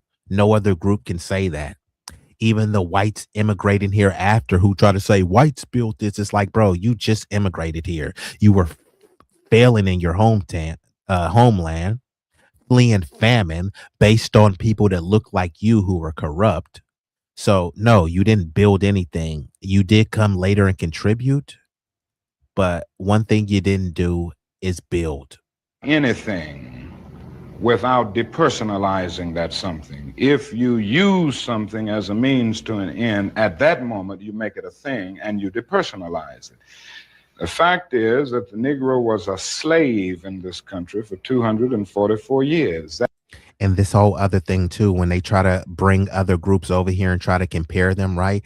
It's like you take two girls. One girl has been actually assaulted over and over and over. And then there's a girl who's been grown up with a silver spoon, has been giving all of the amenities that one could ask for. And then their trajectory takes a different turn. And then you turn to the girl who's been actually assaulted and say, hey, why can't you be like this girl who grew up in a stable household with a silver spoon? So what if you were actually assaulted? She made it. Why are you even comparing those two? You know what I mean? It's not the same scenario. And people know how dire the situations are and how people become a product of their environment, which is why many of people don't want to send their kids to public school. So if you think public school is that bad, what do you think the kids are going there are dealing with, right? Whether it be dilapidated buildings, poor teaching, right? So they're expecting that these kids to go to a school with dilapidated buildings, mold and all this stuff. They're supposed to be able to compete to a kid who went to an elite institution where they have counselors, they have nutritious school lunches. And it's like, bro, just figure it out. You know what I mean? But how is the kid going to figure it out when the kid was born by poor parents, right? So you say these people pretend as if they're so conservative and so pro-life, but if the kids are poor, then they expect those poor kids to fail. You should be so pro-life that you see those poor kids and want to help them. But no, it turns into a nana nana boo boo. Your parents are poor, nana nana boo boo. But it's like, what is Christian about that? What is conservative about that? So society loves to have these disparities and then try to say, hey, I did it. Why can't you? Right? No, you didn't do it facing what I went through. You see it all the time. All you got to see is that none of these groups can endure what we went through. You're seeing it in real time.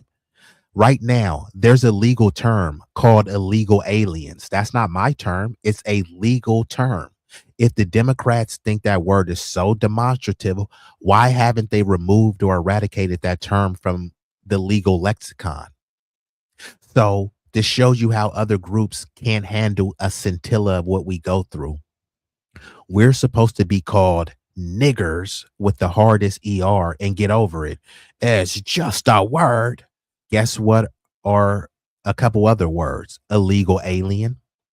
So these people get triggered if they get called an illegal alien, right? No one's illegal on stolen land. How could you call them a legal alien, right?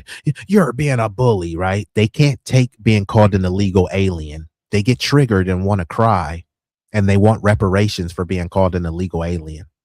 However, we're supposed to get over being called a nigger, right? Okay, fine. We're getting over it because we have thick skin. So you get over being called an illegal alien. You also get over being called we have Kung flu. When someone says you have China virus, why are you saying that's xenophobic? Get over it. It's just a couple words. So it's funny that we're supposed to get over nigger, but you can't get over illegal alien. You can't get over Kung flu. You can't get over China virus. Trans people can't get over being called tranny, right? All of those are just words. So just in the rhetoric, we can't even compare. So if people can't even deal with what we went through rhetorically, what do you think they would be able to deal with if they had dogs sicked on them, if they had hoses sicked on them, if their neighborhoods were firebombed? Name a Asian neighborhood that was firebombed by the U.S. government. Don't worry, I'll wait. They try to pretend as if it was Juan Crow, right? Name the Mexican or Hispanic neighborhood where the U.S. dropped a bomb on them. There's black neighborhoods that they did that too. Name the Asian neighborhood. Since we're all in this together, we're all marginalized, we're all minorities, and all oppression matters, right? Suddenly, when we talk about what we went through, none of y'all can stack up to it. But suddenly y'all deserve reparations because someone said free Palestine. But we don't deserve reparations for someone being called a nigger and getting lynched. Make it make sense.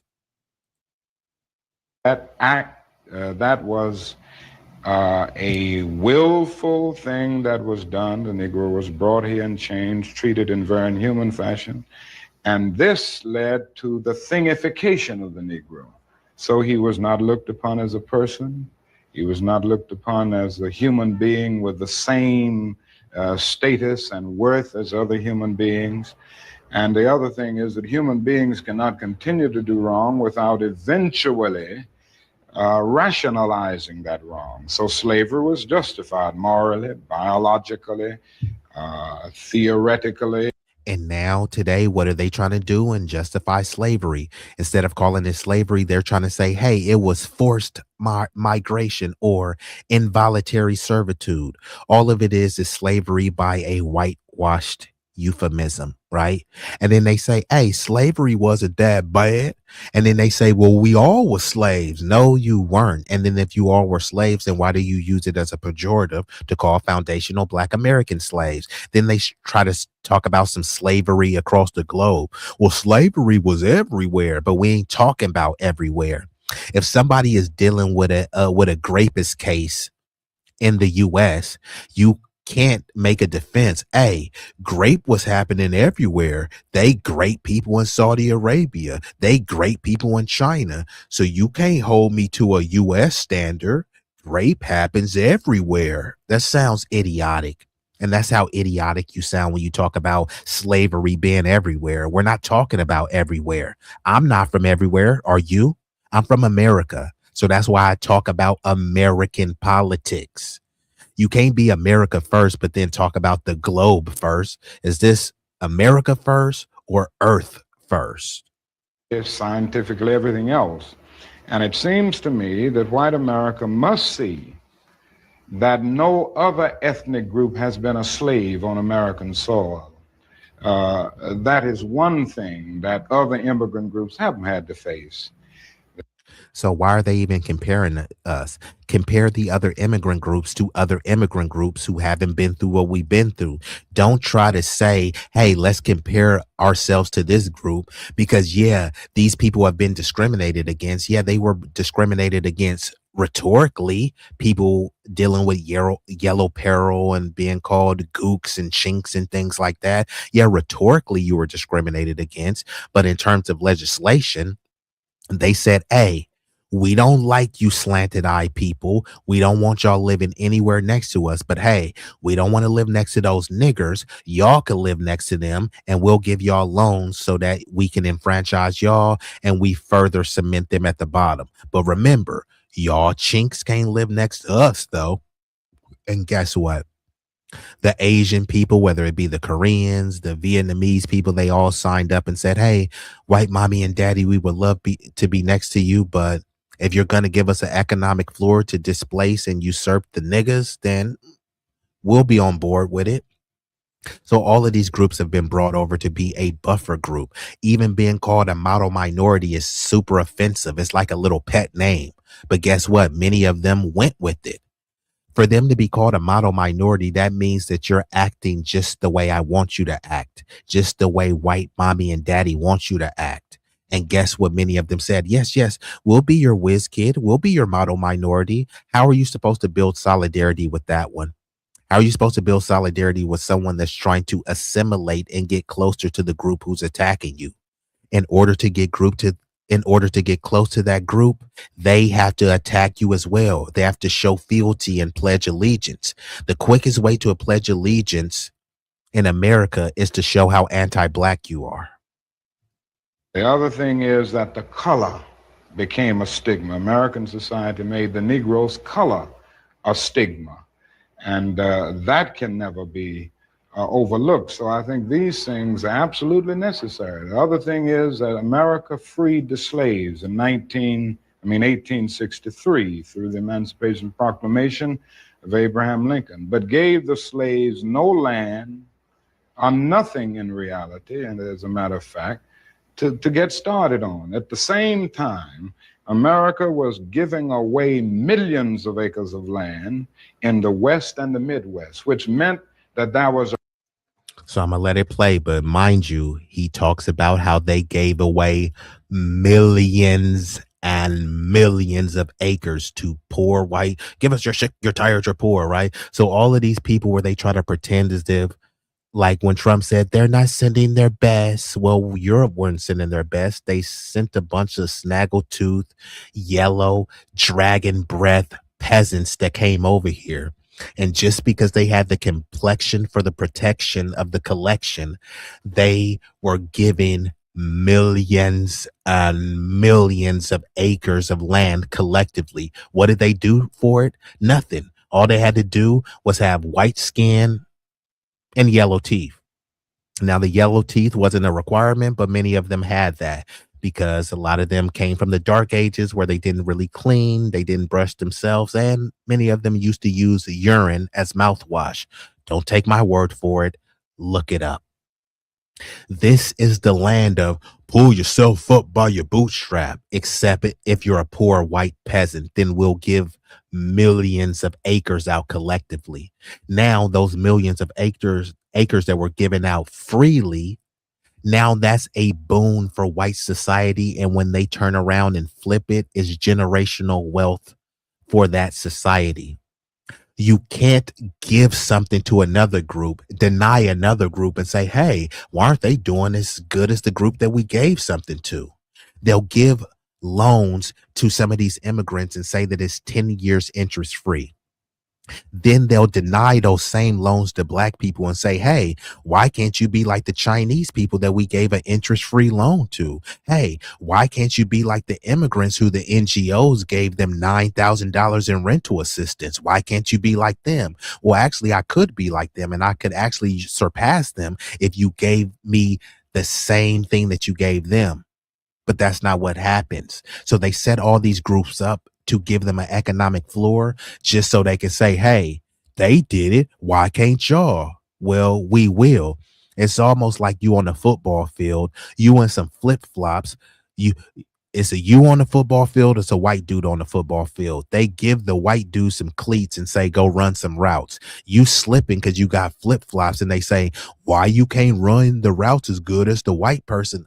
Because I'm in flip-flops and I'm slipping, and he has cleats. You have an extra pair of cleats over there. Let me put those cleats on, and then let's measure who runs the route better. Shut up, nigger. Pull yourself up by your flip-flops.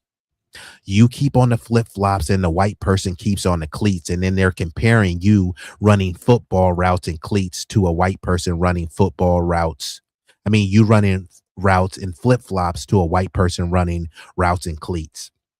Is that a fair comparison? It's not. And that's what they do all the time. Give out money, goodies, giveaways, and guarantees to other people and say, why can't y'all be like them? No, why can't y'all give us what you gave them?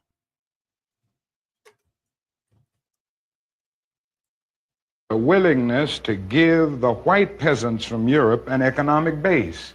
And yet it refused to give its black peasants from Africa, who came here involuntarily in chains and had worked free for 244 years, any kind of economic base. And so emancipation for the Negro was really freedom to hunger.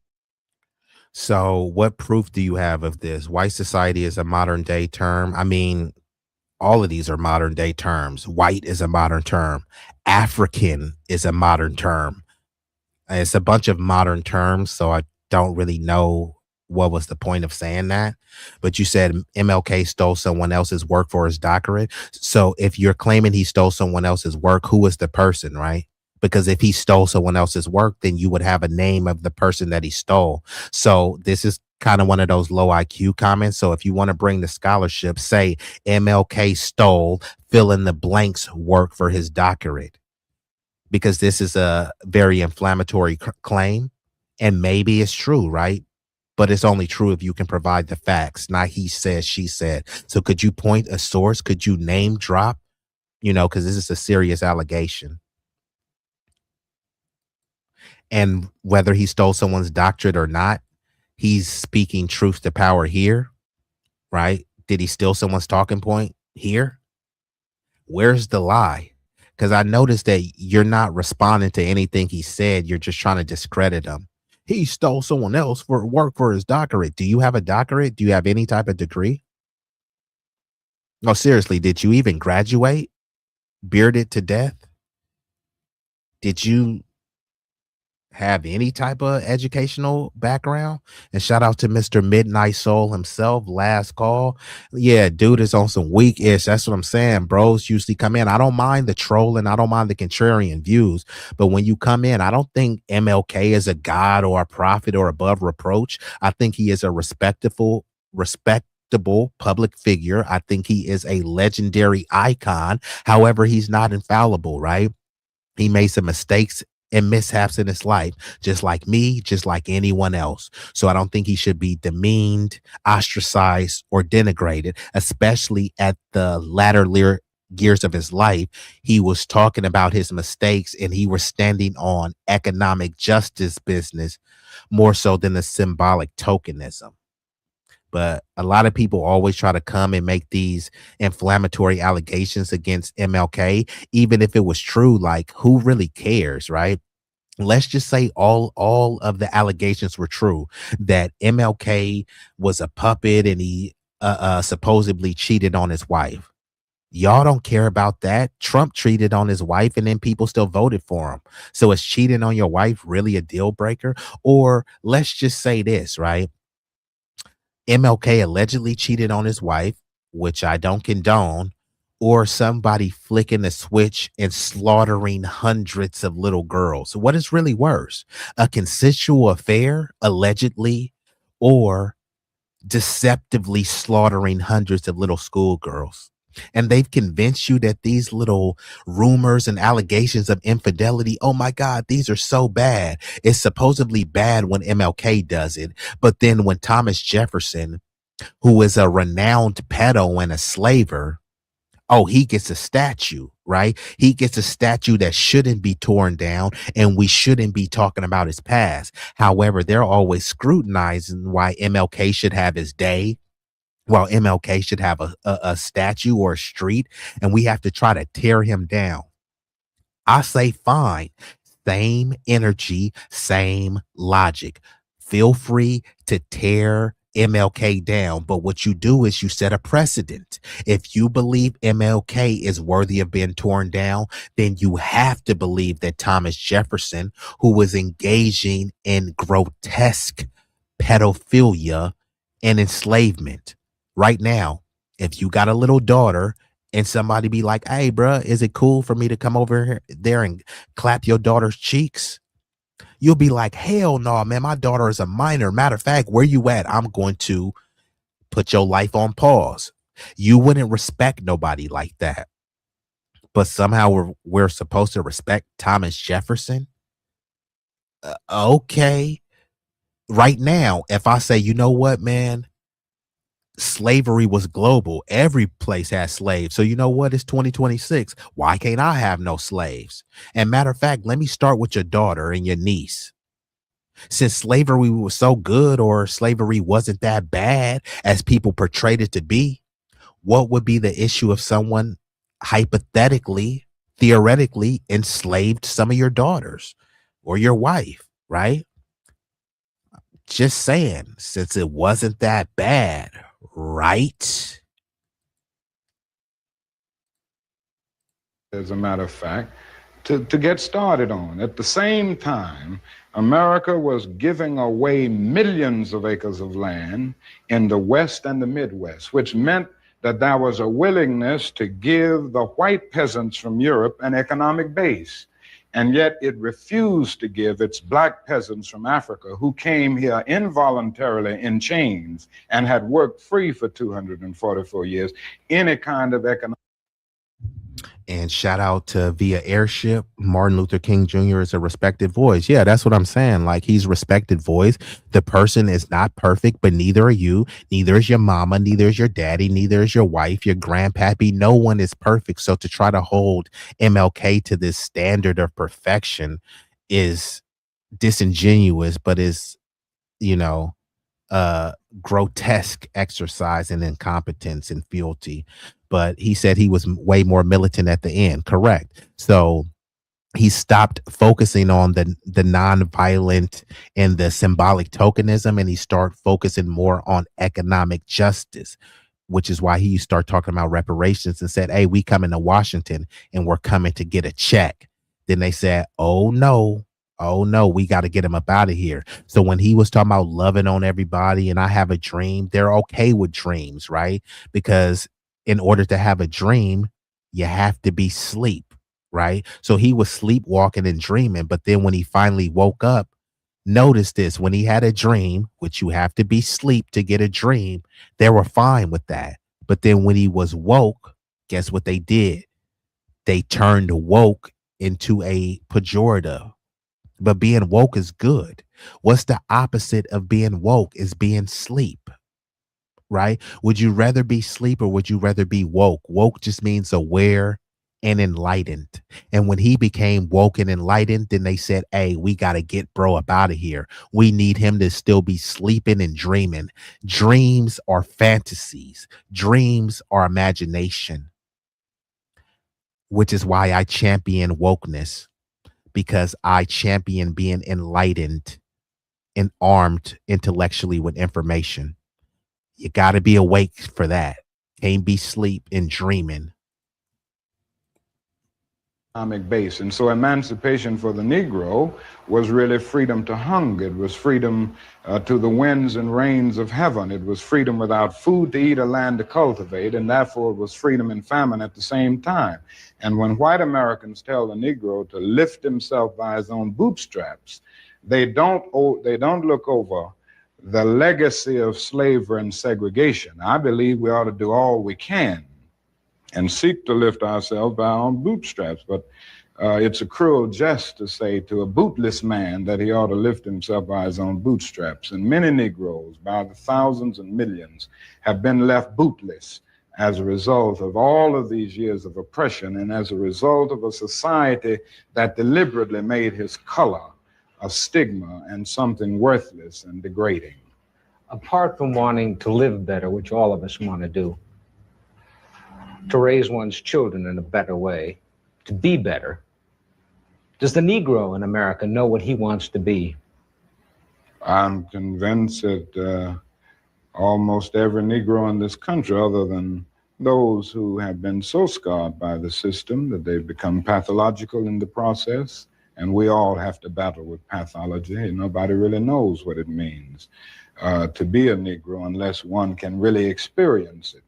And I know we all have to battle with this constant drain of a feeling of nobodiness.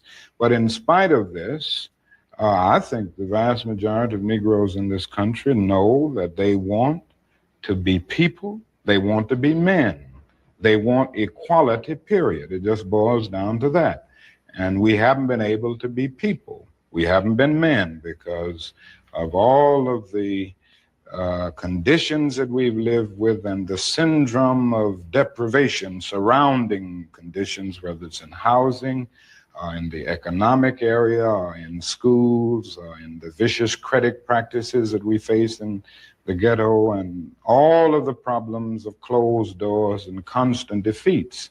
But in spite of all this, I think we all know, basically, that we want to be men. We want to be persons judged not on the basis of the color of our skin, but on the basis of the content of our character. But you know. Now, I know y'all have heard that repeated over and over and over. This particular video is like 26 minutes long, this interview. But out of everything that he said, why do they keep repeating that? They keep taking the little tidbits. MLK said, I have a dream. MLK said, judge him by the content of his character, not the color of his skin. He also said he felt like he integrated his people into a burning building. He also talked about reparations, which I'll play.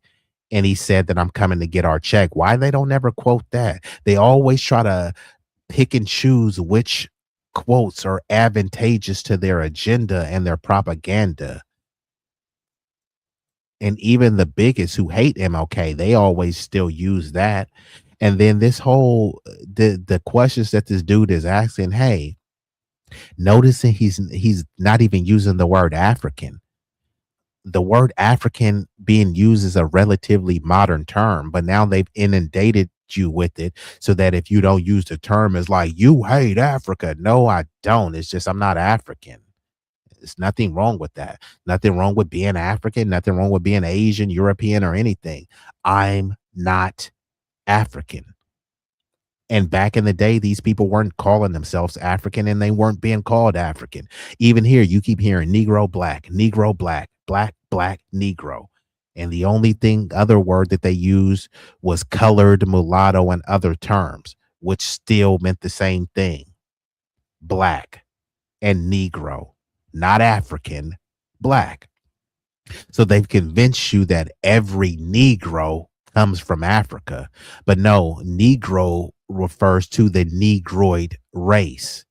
And not all Negroids come from Africa. There's Asiatic ones. Clearly, there's ones here, i.e. the Luzia woman. I know there was the Cheddar man, in certain parts of Europe who would be in the modern racial classification considered as a Negroid, right?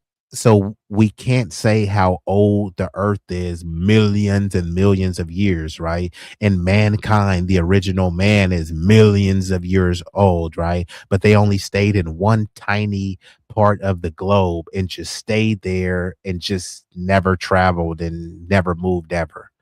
It's just, an illogical fallacy. But even with the whole transatlantic slave trade, less than 5% of the total slaves even made it to what's presently constructed as Northern America. They had over 50 plus years of just exclusive slave breeding on these lands because it was more advantageous and more cheaper to say, hey, why are we going to import these people from various parts of the globe when we have these plantations here and we can just breed them here? I mean, these things are well documented, and there's a concerted effort to generalize and Africanize you just to strip you from your American heritage and for your birthright claims. Now, birthright citizenship was exclusively written for us. It was written in a nebulous way so that others can cosplay and tether onto it. But when it was originally written, the text was very plain and very clear that this was for what Trump called the babies of slaves, right? It was for the newly emancipated free slaves, freedmen, and people that may have possibly been a future transported slave. That's what the amendment was originally for. But like many of our other things, people co-opt it, use our pain, plight, and try to turn it into something else. But these questions are, very nefarious and very disingenuous because he keeps asking, well, what does the Negro wants to be? But they don't have interviews where they're asking, well, what does the white man want to be? Or what does the Asian man want to be? They only frame this in a way so that they have something to kind of juxtapose it with, which is why they say, hey, well, look at what these other immigrants are doing. But they won't say about all of the money, goodies, giveaways, and resources they provided to the other immigrant groups. So it's not an apples to apples comparison. More anti-Black propaganda. Of the conditions that we've lived with and the syndrome of deprivation surrounding conditions, whether it's in housing, in the economic area, or in schools, or in the vicious credit practices that we face in the ghetto, and all of the problems of closed doors and constant defeats. But in spite of all this, I think we all know, basically, that we want to be men. We want to be persons judged not on the basis of the color of our skin, but on the basis of the content of our character. But you know that many young Negroes don't want anything that smacks of the American white middle class. But do they want something that smacks of whatever is the Black middle class? Or do they just not want bourgeois values, which after all are the basis of this democracy? Well, I think we have to see what they are saying. I would be the first to agree that integration does not mean giving up everything that has an Afro-American taint, so to speak, a background. I think there are certain unique things within any culture and certain cultural patterns that when you get to the process of amalgamation can really lift the whole culture. And it seems to me that integration at its best is the opportunity to participate in the beauty of diversity. I think the other thing that we've got to see is that these young people are saying that there must be a revolution of values in our country. As Jimmy Baldwin said on one occasion, what advantage is there in being integrated into a burning house? And I feel that there is a need for a revolution of values in America, because some of the values that presently exist are certainly out of line with the values and the idealistic structure that brought our nation into being. Unfortunately, we haven't been true to these ideals, and many of the values of so-called white middle-class society are values that need to be reviewed and reevaluated, and in a real sense, they need to be changed. So I think the young people in the Negro community who are raising these questions are raising some very profound questions about our total society. In other words, they are saying that there must be a restructuring of the architecture of our society where values are concerned. And with this, I would agree with. So in the quest for integration, I think we can offer our whole nation something, because there are three evils in our nation. It's not only racism, but economic exploitation of poverty would be one, and then militarism. And I think in a sense, and in a very real sense, these three are tied inextricably together, and we aren't going to get rid of one without getting rid of the other. When you stood on the Lincoln Memorial that day in August, 63, and you said, I had a dream, did that dream envision that you could see a war in Asia preventing the federal government doing for the Negroes, preventing the society doing for the Negroes, that which you think had to be done? No, I didn't envision that then. I must confess that that period was a great period of hope for me. And I'm sure for many others all across the nation, many of the Negroes who had about lost hope, saw a solid decade of progress in the South. And so John says MAGA praises to Trump because Jesus too woke. This comment is a little bit incoherent, John, but like, what are you trying to say? I really don't get what you're trying to say. But you said, I get MAGA praises Trump, but how is Jesus woke? What is the argument that MAGA is making that Jesus is woke? Now, I have heard some people, and I hate that they've co-opted woke and turned it into some sort of derogatory pejorative. However, there are some people who I don't consider them woke. I just consider them lefty liberal lunatics. And some of them are saying that, hey, Jesus could have been part of the LGBTQIA plus and however many other letters there are. They said because Jesus wasn't known for having a girl, Jesus was always hanging around a bunch of dudes. So they're saying, hey, maybe Jesus was actually on Team Rainbow.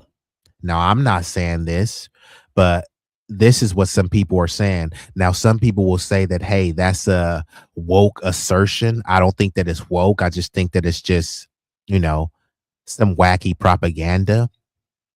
But these are some of the allegations and claims that people have to contend with, right? Because people say, no, there's no way Jesus was gay. And I'm not saying that he was, but like, how do you factually know that he wasn't?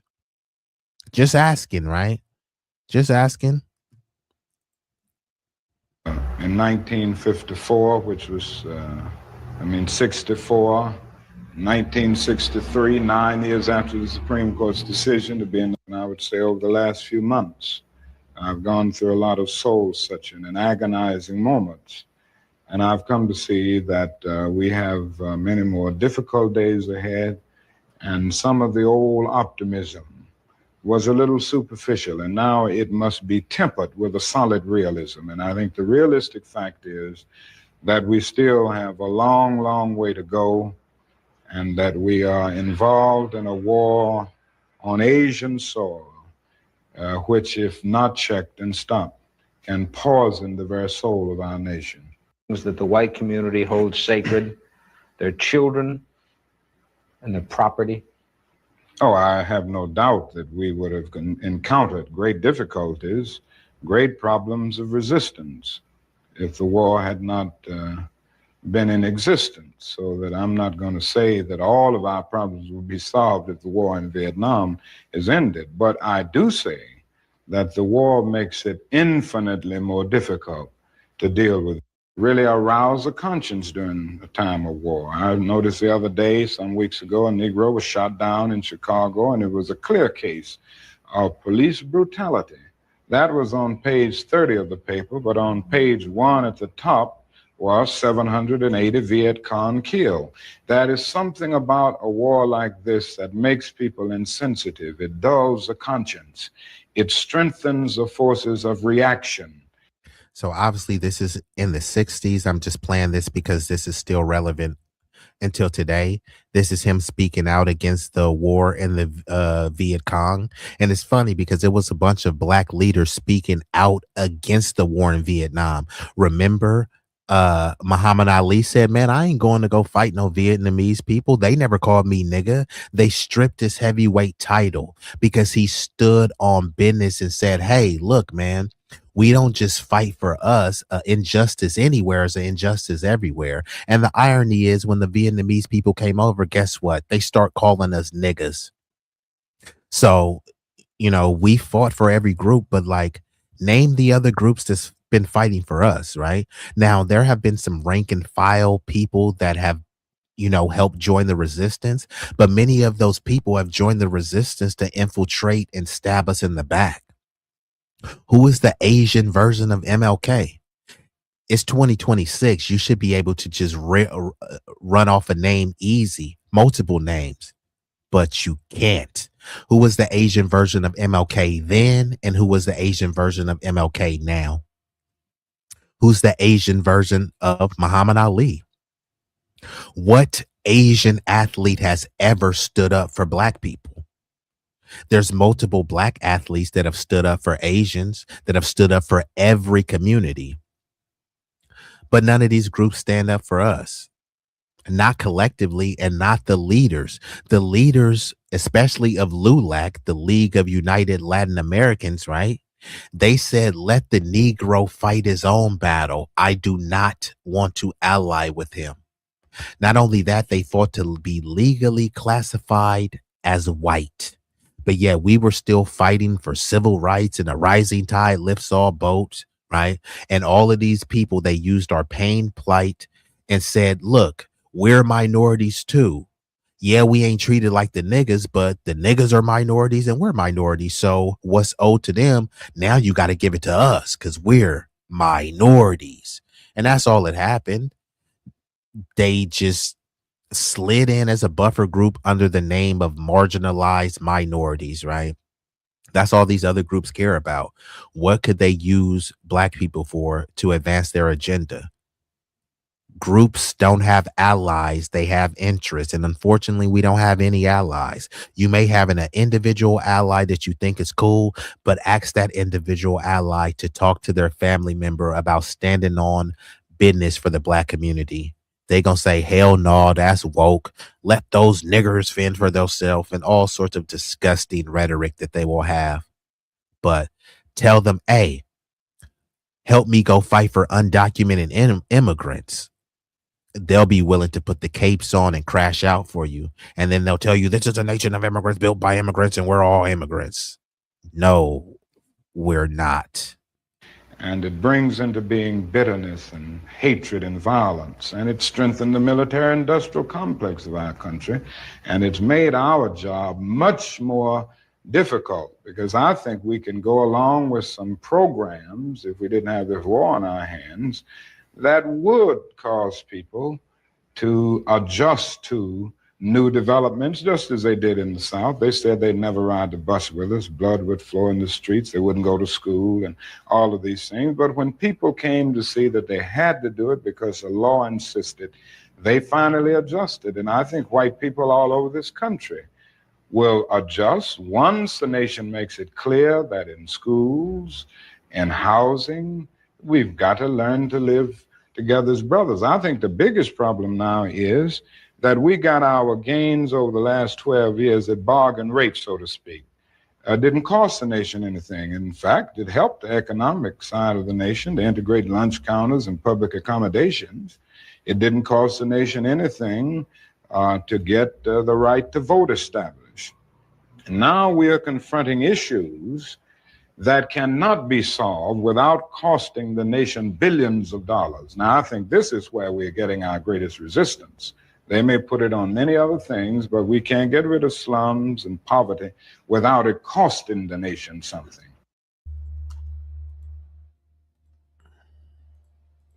So there you have it. And that's what America is trying to do. They know that they owe foundational Black Americans, but however, they're saying, look, we're trying to give those niggers symbolic gesture so we don't have to pay them. So they have a reluctance to pay the people who they've actually targeted and aggrieved, but they're willing to dole out millions and billions of dollars to foreign entities, non-citizens. So they don't mind paying. It's just that they don't want to pay us, right? They say reparations is divisive, but when they were proposing it for illegal immigrants, nobody called it divisive. They called it kooky and wacky, and they used it as a political football, right, to get clicks off of, but they're not really shooting it down. No one is talking about is divisive. No one is saying that it's political suicide, right?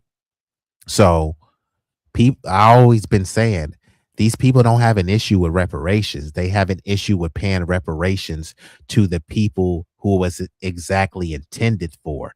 Trump paid out millions in reparations to Jewish people because they were victims because someone said free Palestine or globalize the infantata, right?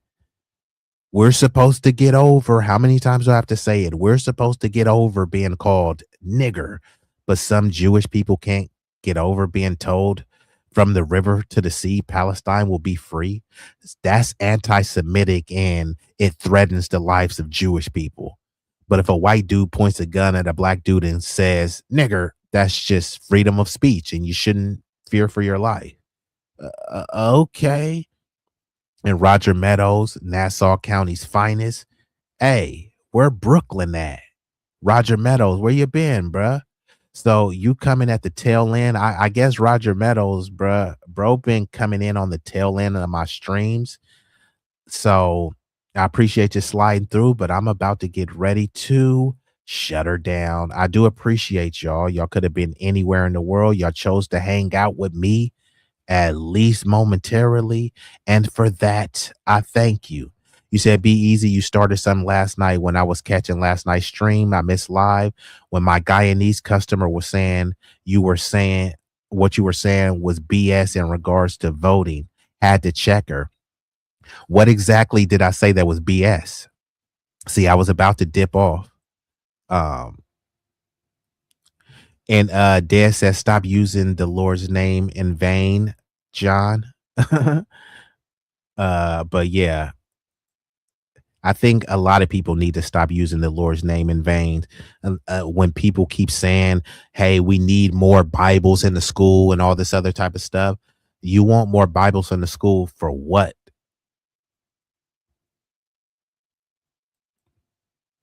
You say you did it on another channel too. Who exactly are you referring to? Are you talking to this John right here?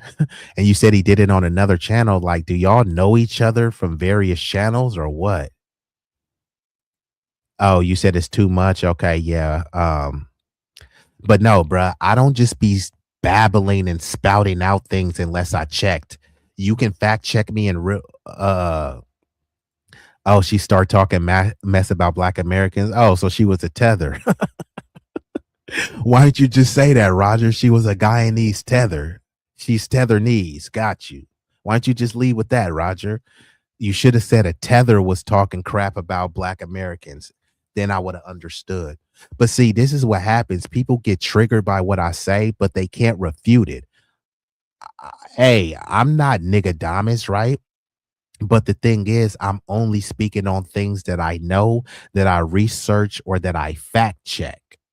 So when all of these people, they be getting triggered by what I say, they get triggered just because they don't want me to say it, but they can't refute what I'm saying. I always offer like, hey, if you want to come up here and debate, I really don't like doing debates. I'd rather have a discussion so we can come to an understanding. A debate is a competition of wits and wisdom. So ultimately someone is trying to dominate the other and come out on top as the clear victor. If we're having a discussion, there doesn't need to be a clear victor. I'm just trying to have more clarity and an understanding of my perspective and your perspective. But all these people that try to talk mess, they usually talk at people. They won't talk to them. Multiple times I've offer to drop the link, or I did drop the link and people don't come up because intellectually they're not formidable. And some of these people, they just kind of want to troll and they get triggered by the truth. I understand the truth is triggering. This is why I say people's number one kryptonite is a mirror. Hold that mirror in front of your face, and that's your kryptonite because you don't want to look.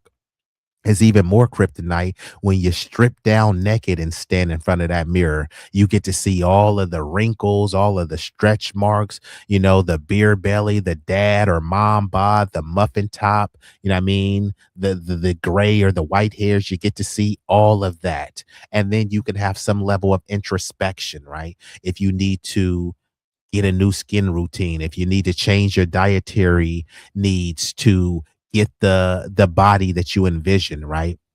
But for many people, that level of introspection and looking into the mirror and having to face the ugliness of your flaws and what you become and where you're trying to go, that's unbearable for too many people, especially if you were like a jock in high school and you were known for having a chiseled six pack, and then you got to look in the mirror and you got this pot belly. I mean, that's a tough pill to swallow. If you were the prom queen and now, you know, you can't afford Botox and you got all these wrinkles and, you know, your boobies are, you know, sagging to the floor and you got these like National Geographic death thighs, I get it. But that's accountability. And that's many people's kryptonite. So rather than look into the mirror, they'll say, hey, I can just post a picture with a filter, right? That mask how I really look. And if it masks how you really look, it masks how you really feel. Because then you get a certain euphoric level of adulation that, hey, look how beautiful I look. But it's like, that's not really you. That's a filter that reshaped your face, that it does look good, but that's not really how you look. How you really look is the mirror. But then again, that's your kryptonite. Remember, like that witch who said, who's the fairest of them all? And she couldn't stand that she wasn't the fairest. She didn't take accountability for her hideousness. She didn't try to find a way to beautify herself. Instead, she just attacked who was considered the fairest of them all. And that's what a lot of people do as well. If you're an athlete, rather than trying to attack who's the number one athlete, how about you work harder to meet that athlete's level or exceed that athlete's level? It's called accountability. It's called introspection. So shout out to the chat. I'm surprised Big Rig is still in here. Salute to Big Rig, bro. Appreciate you. He been rocking out. And I'm about to get ready to shut her down. And I told y'all, if y'all want me to come back, I may come back in like an hour or two, do a double header. It won't be that long, but I'm contemplating it. It all depends on how y'all respond to this one. She started off refuting about what you said about vote or not vote. Then voting Indy third write-in was a waste of time. Then she thought I wasn't Friedman is why she felt comfortable to come out her mouth, right? So this is what I say, right? They say voting third party is a waste of time, but then they turn around and say a vote for third party is a vote for Trump. But hold on, I thought you said it was a waste of time. So if I actually have leverage and power with my vote, then voting third party isn't a waste of time. You know what's a waste of time? Voting for the do nothing Democrats who look you in your face and tell you ain't gonna do nothing. They're not going to do anything for you. You know who was a waste of time? Voting for the Republicans who make it very clear that they're anti-black and they find your community detestable. That's what the waste of time is. Vote blue no matter who. Okay, but you're not getting anything for your vote. How is that not a waste of time? Because they push to you that your ancestors fought and bled and died for you to vote. Your ancestors didn't die for you to vote for Chuck Schumer. Where in your history did it say, and you know what? Your ancestors, they got lynched. They got lynched so you can vote for Joe Biden. No, that's not what happened.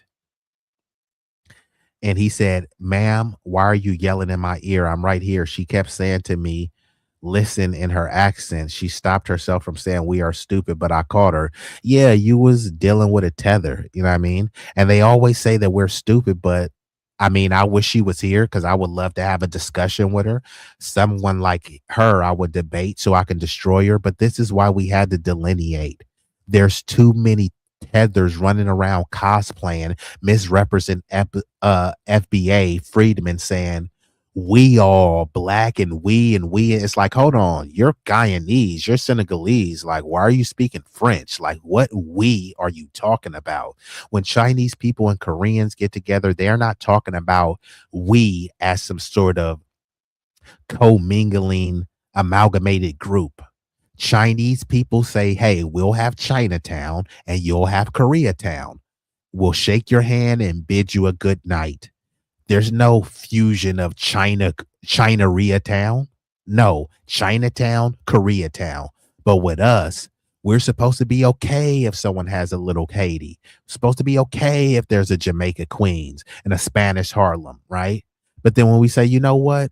We're foundational Black Americans, so we want our own enclave full of foundational Black Americans. Then it turns into we all black. Stop being divisive. If we all black, why would you need a little Haiti? Why would you need a little Jamaica town? If we're all marginalized people of color, why would you need a Spanish Harlem, right? Why you can't just have a place where people speak Spanish, English, and whatever language? Why do you need to try to influence the culture of the neighborhood by calling it Spanish Harlem? So what if it's a bunch of Asians over there? They'll call it Mandarin Harlem. You said Dems look out for everybody, LGBT, immigrants, yada, yada. They don't look out for us. They're most loyal voters. She said you guys are impossible. So how are we impossible? See, a lot of these tethers and these Boule members are really like low IQ and quite pathetic. They're just used to people not challenging their ideas and sentiments. And as soon as they do, it kind of falls apart. I got her heated, but when she started with me, when she commented on you, then all I said was, what you're saying is BS. Then all I said is how what you are saying is BS. Trump is destroying the country. I was like, the system created me. By the way, it was Bill Clinton who convinced Trump to run. Well, I'm not shocked by that because both parties are the same. And Trump used to be a Democrat. When they always talk about Trump took out the full page ad for the Central Park people, right? He was a Democrat when he did that. And Bill Clinton is a degenerate perv, just like Trump. Just like Bush, just like most of these politicians, right? But I'm going to play some visuals. Hopefully y'all stick around to the end. And if someone leaves a intriguing comment, I will chime in on it. But I appreciate y'all. Let me hit y'all like this. Yeah. Hey.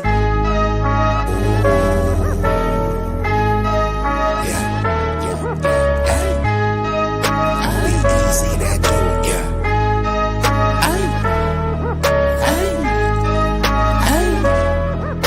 Shit so hot it's burning up. Just go ahead and turn this up. I bring the pain like an aftermath of a car wreck. It's a lot of niggas that say they real, but to me that shit is far-fetched. Them cats is pussy. They really is on some feminine stuff. I rock up on them with the 40 ounce. It's a definition of adrenaline rush. What it do is sweet like cinnamon puffer. My niggas just rough like Willow Pass. Grew up out on Mary Mac, but I used to hang on Willow Pass. These birds that I roll with, outcasts and misfits. Let it zip lips so you get hit when the fifth spit. Flatline in your fit hit. Trap habits is black magic, no voodoo. Get the bands like Buku for the cocaine to go cuckoo. Most these niggas is foo-foo, so I'm shitting on them like doo-doo. I can't fuck with y'all like tofu. I'm just saying, man, like Goku. Bad bitches at the house with me watching Netflix or Roku. Fuck them both at the same time, and I swear to God it was so cool. Street legend, real boss, I call shots cause I'm still saucy. I know some G's to the bike crack on Chirac and fly back out to Millwall. They flow, they say I be burning up, burning up. Cookie to the draw is what we burning up, burning up. What you ain't know, oh we burning up, burning up. This shit so hot, it's burning up. Just go ahead and turn this up. When you hear these flows, I be burning up, burning up. Cookie to the draw Negro is what we burning up, burning up. What you ain't know, oh, we burning up, burning up. This shit so hot, it's burning up. Just go ahead and turn this up.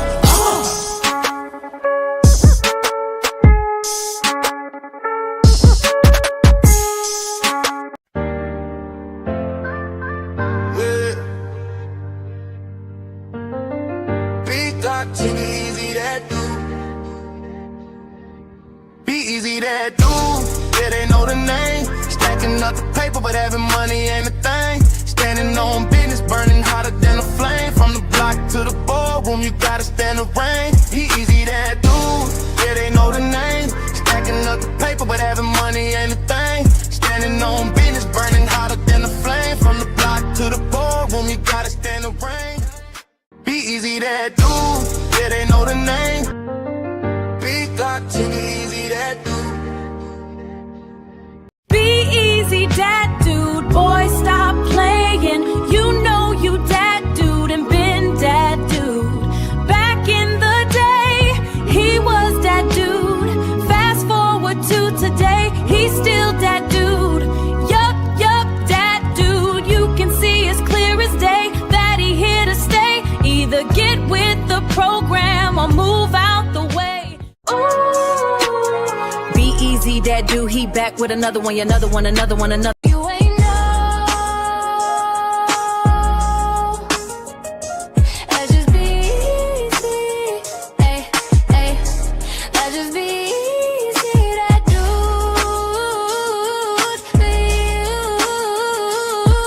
Be easy. Is that dude? You hear me? You feel me? Ooh.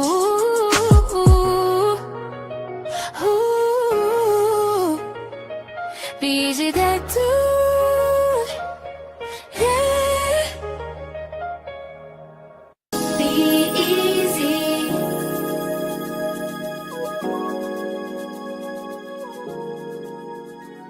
B-Eazy, B-Eazy, he is that dude. Ooh, he is that dude.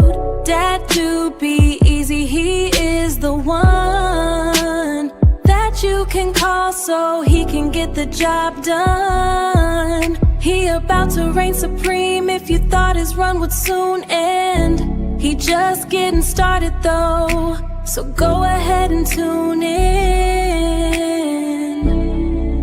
B-Eazy, B-Eazy, he is that dude. Ooh, ooh, ooh, ooh, he is that dude.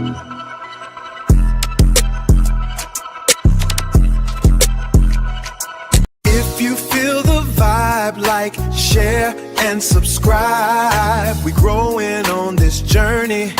Come and take a ride. If you wanna slide with that dude, be easy. We going all the way to the top, believe me. All the way to the top, believe me. Be easy, tell me how it feel. Ooh, tell me how it feel. To be real, to be real, to be really that dude. Be easy, that dude. Ay, ay, ay, ay, ay, ay, ay, that dude.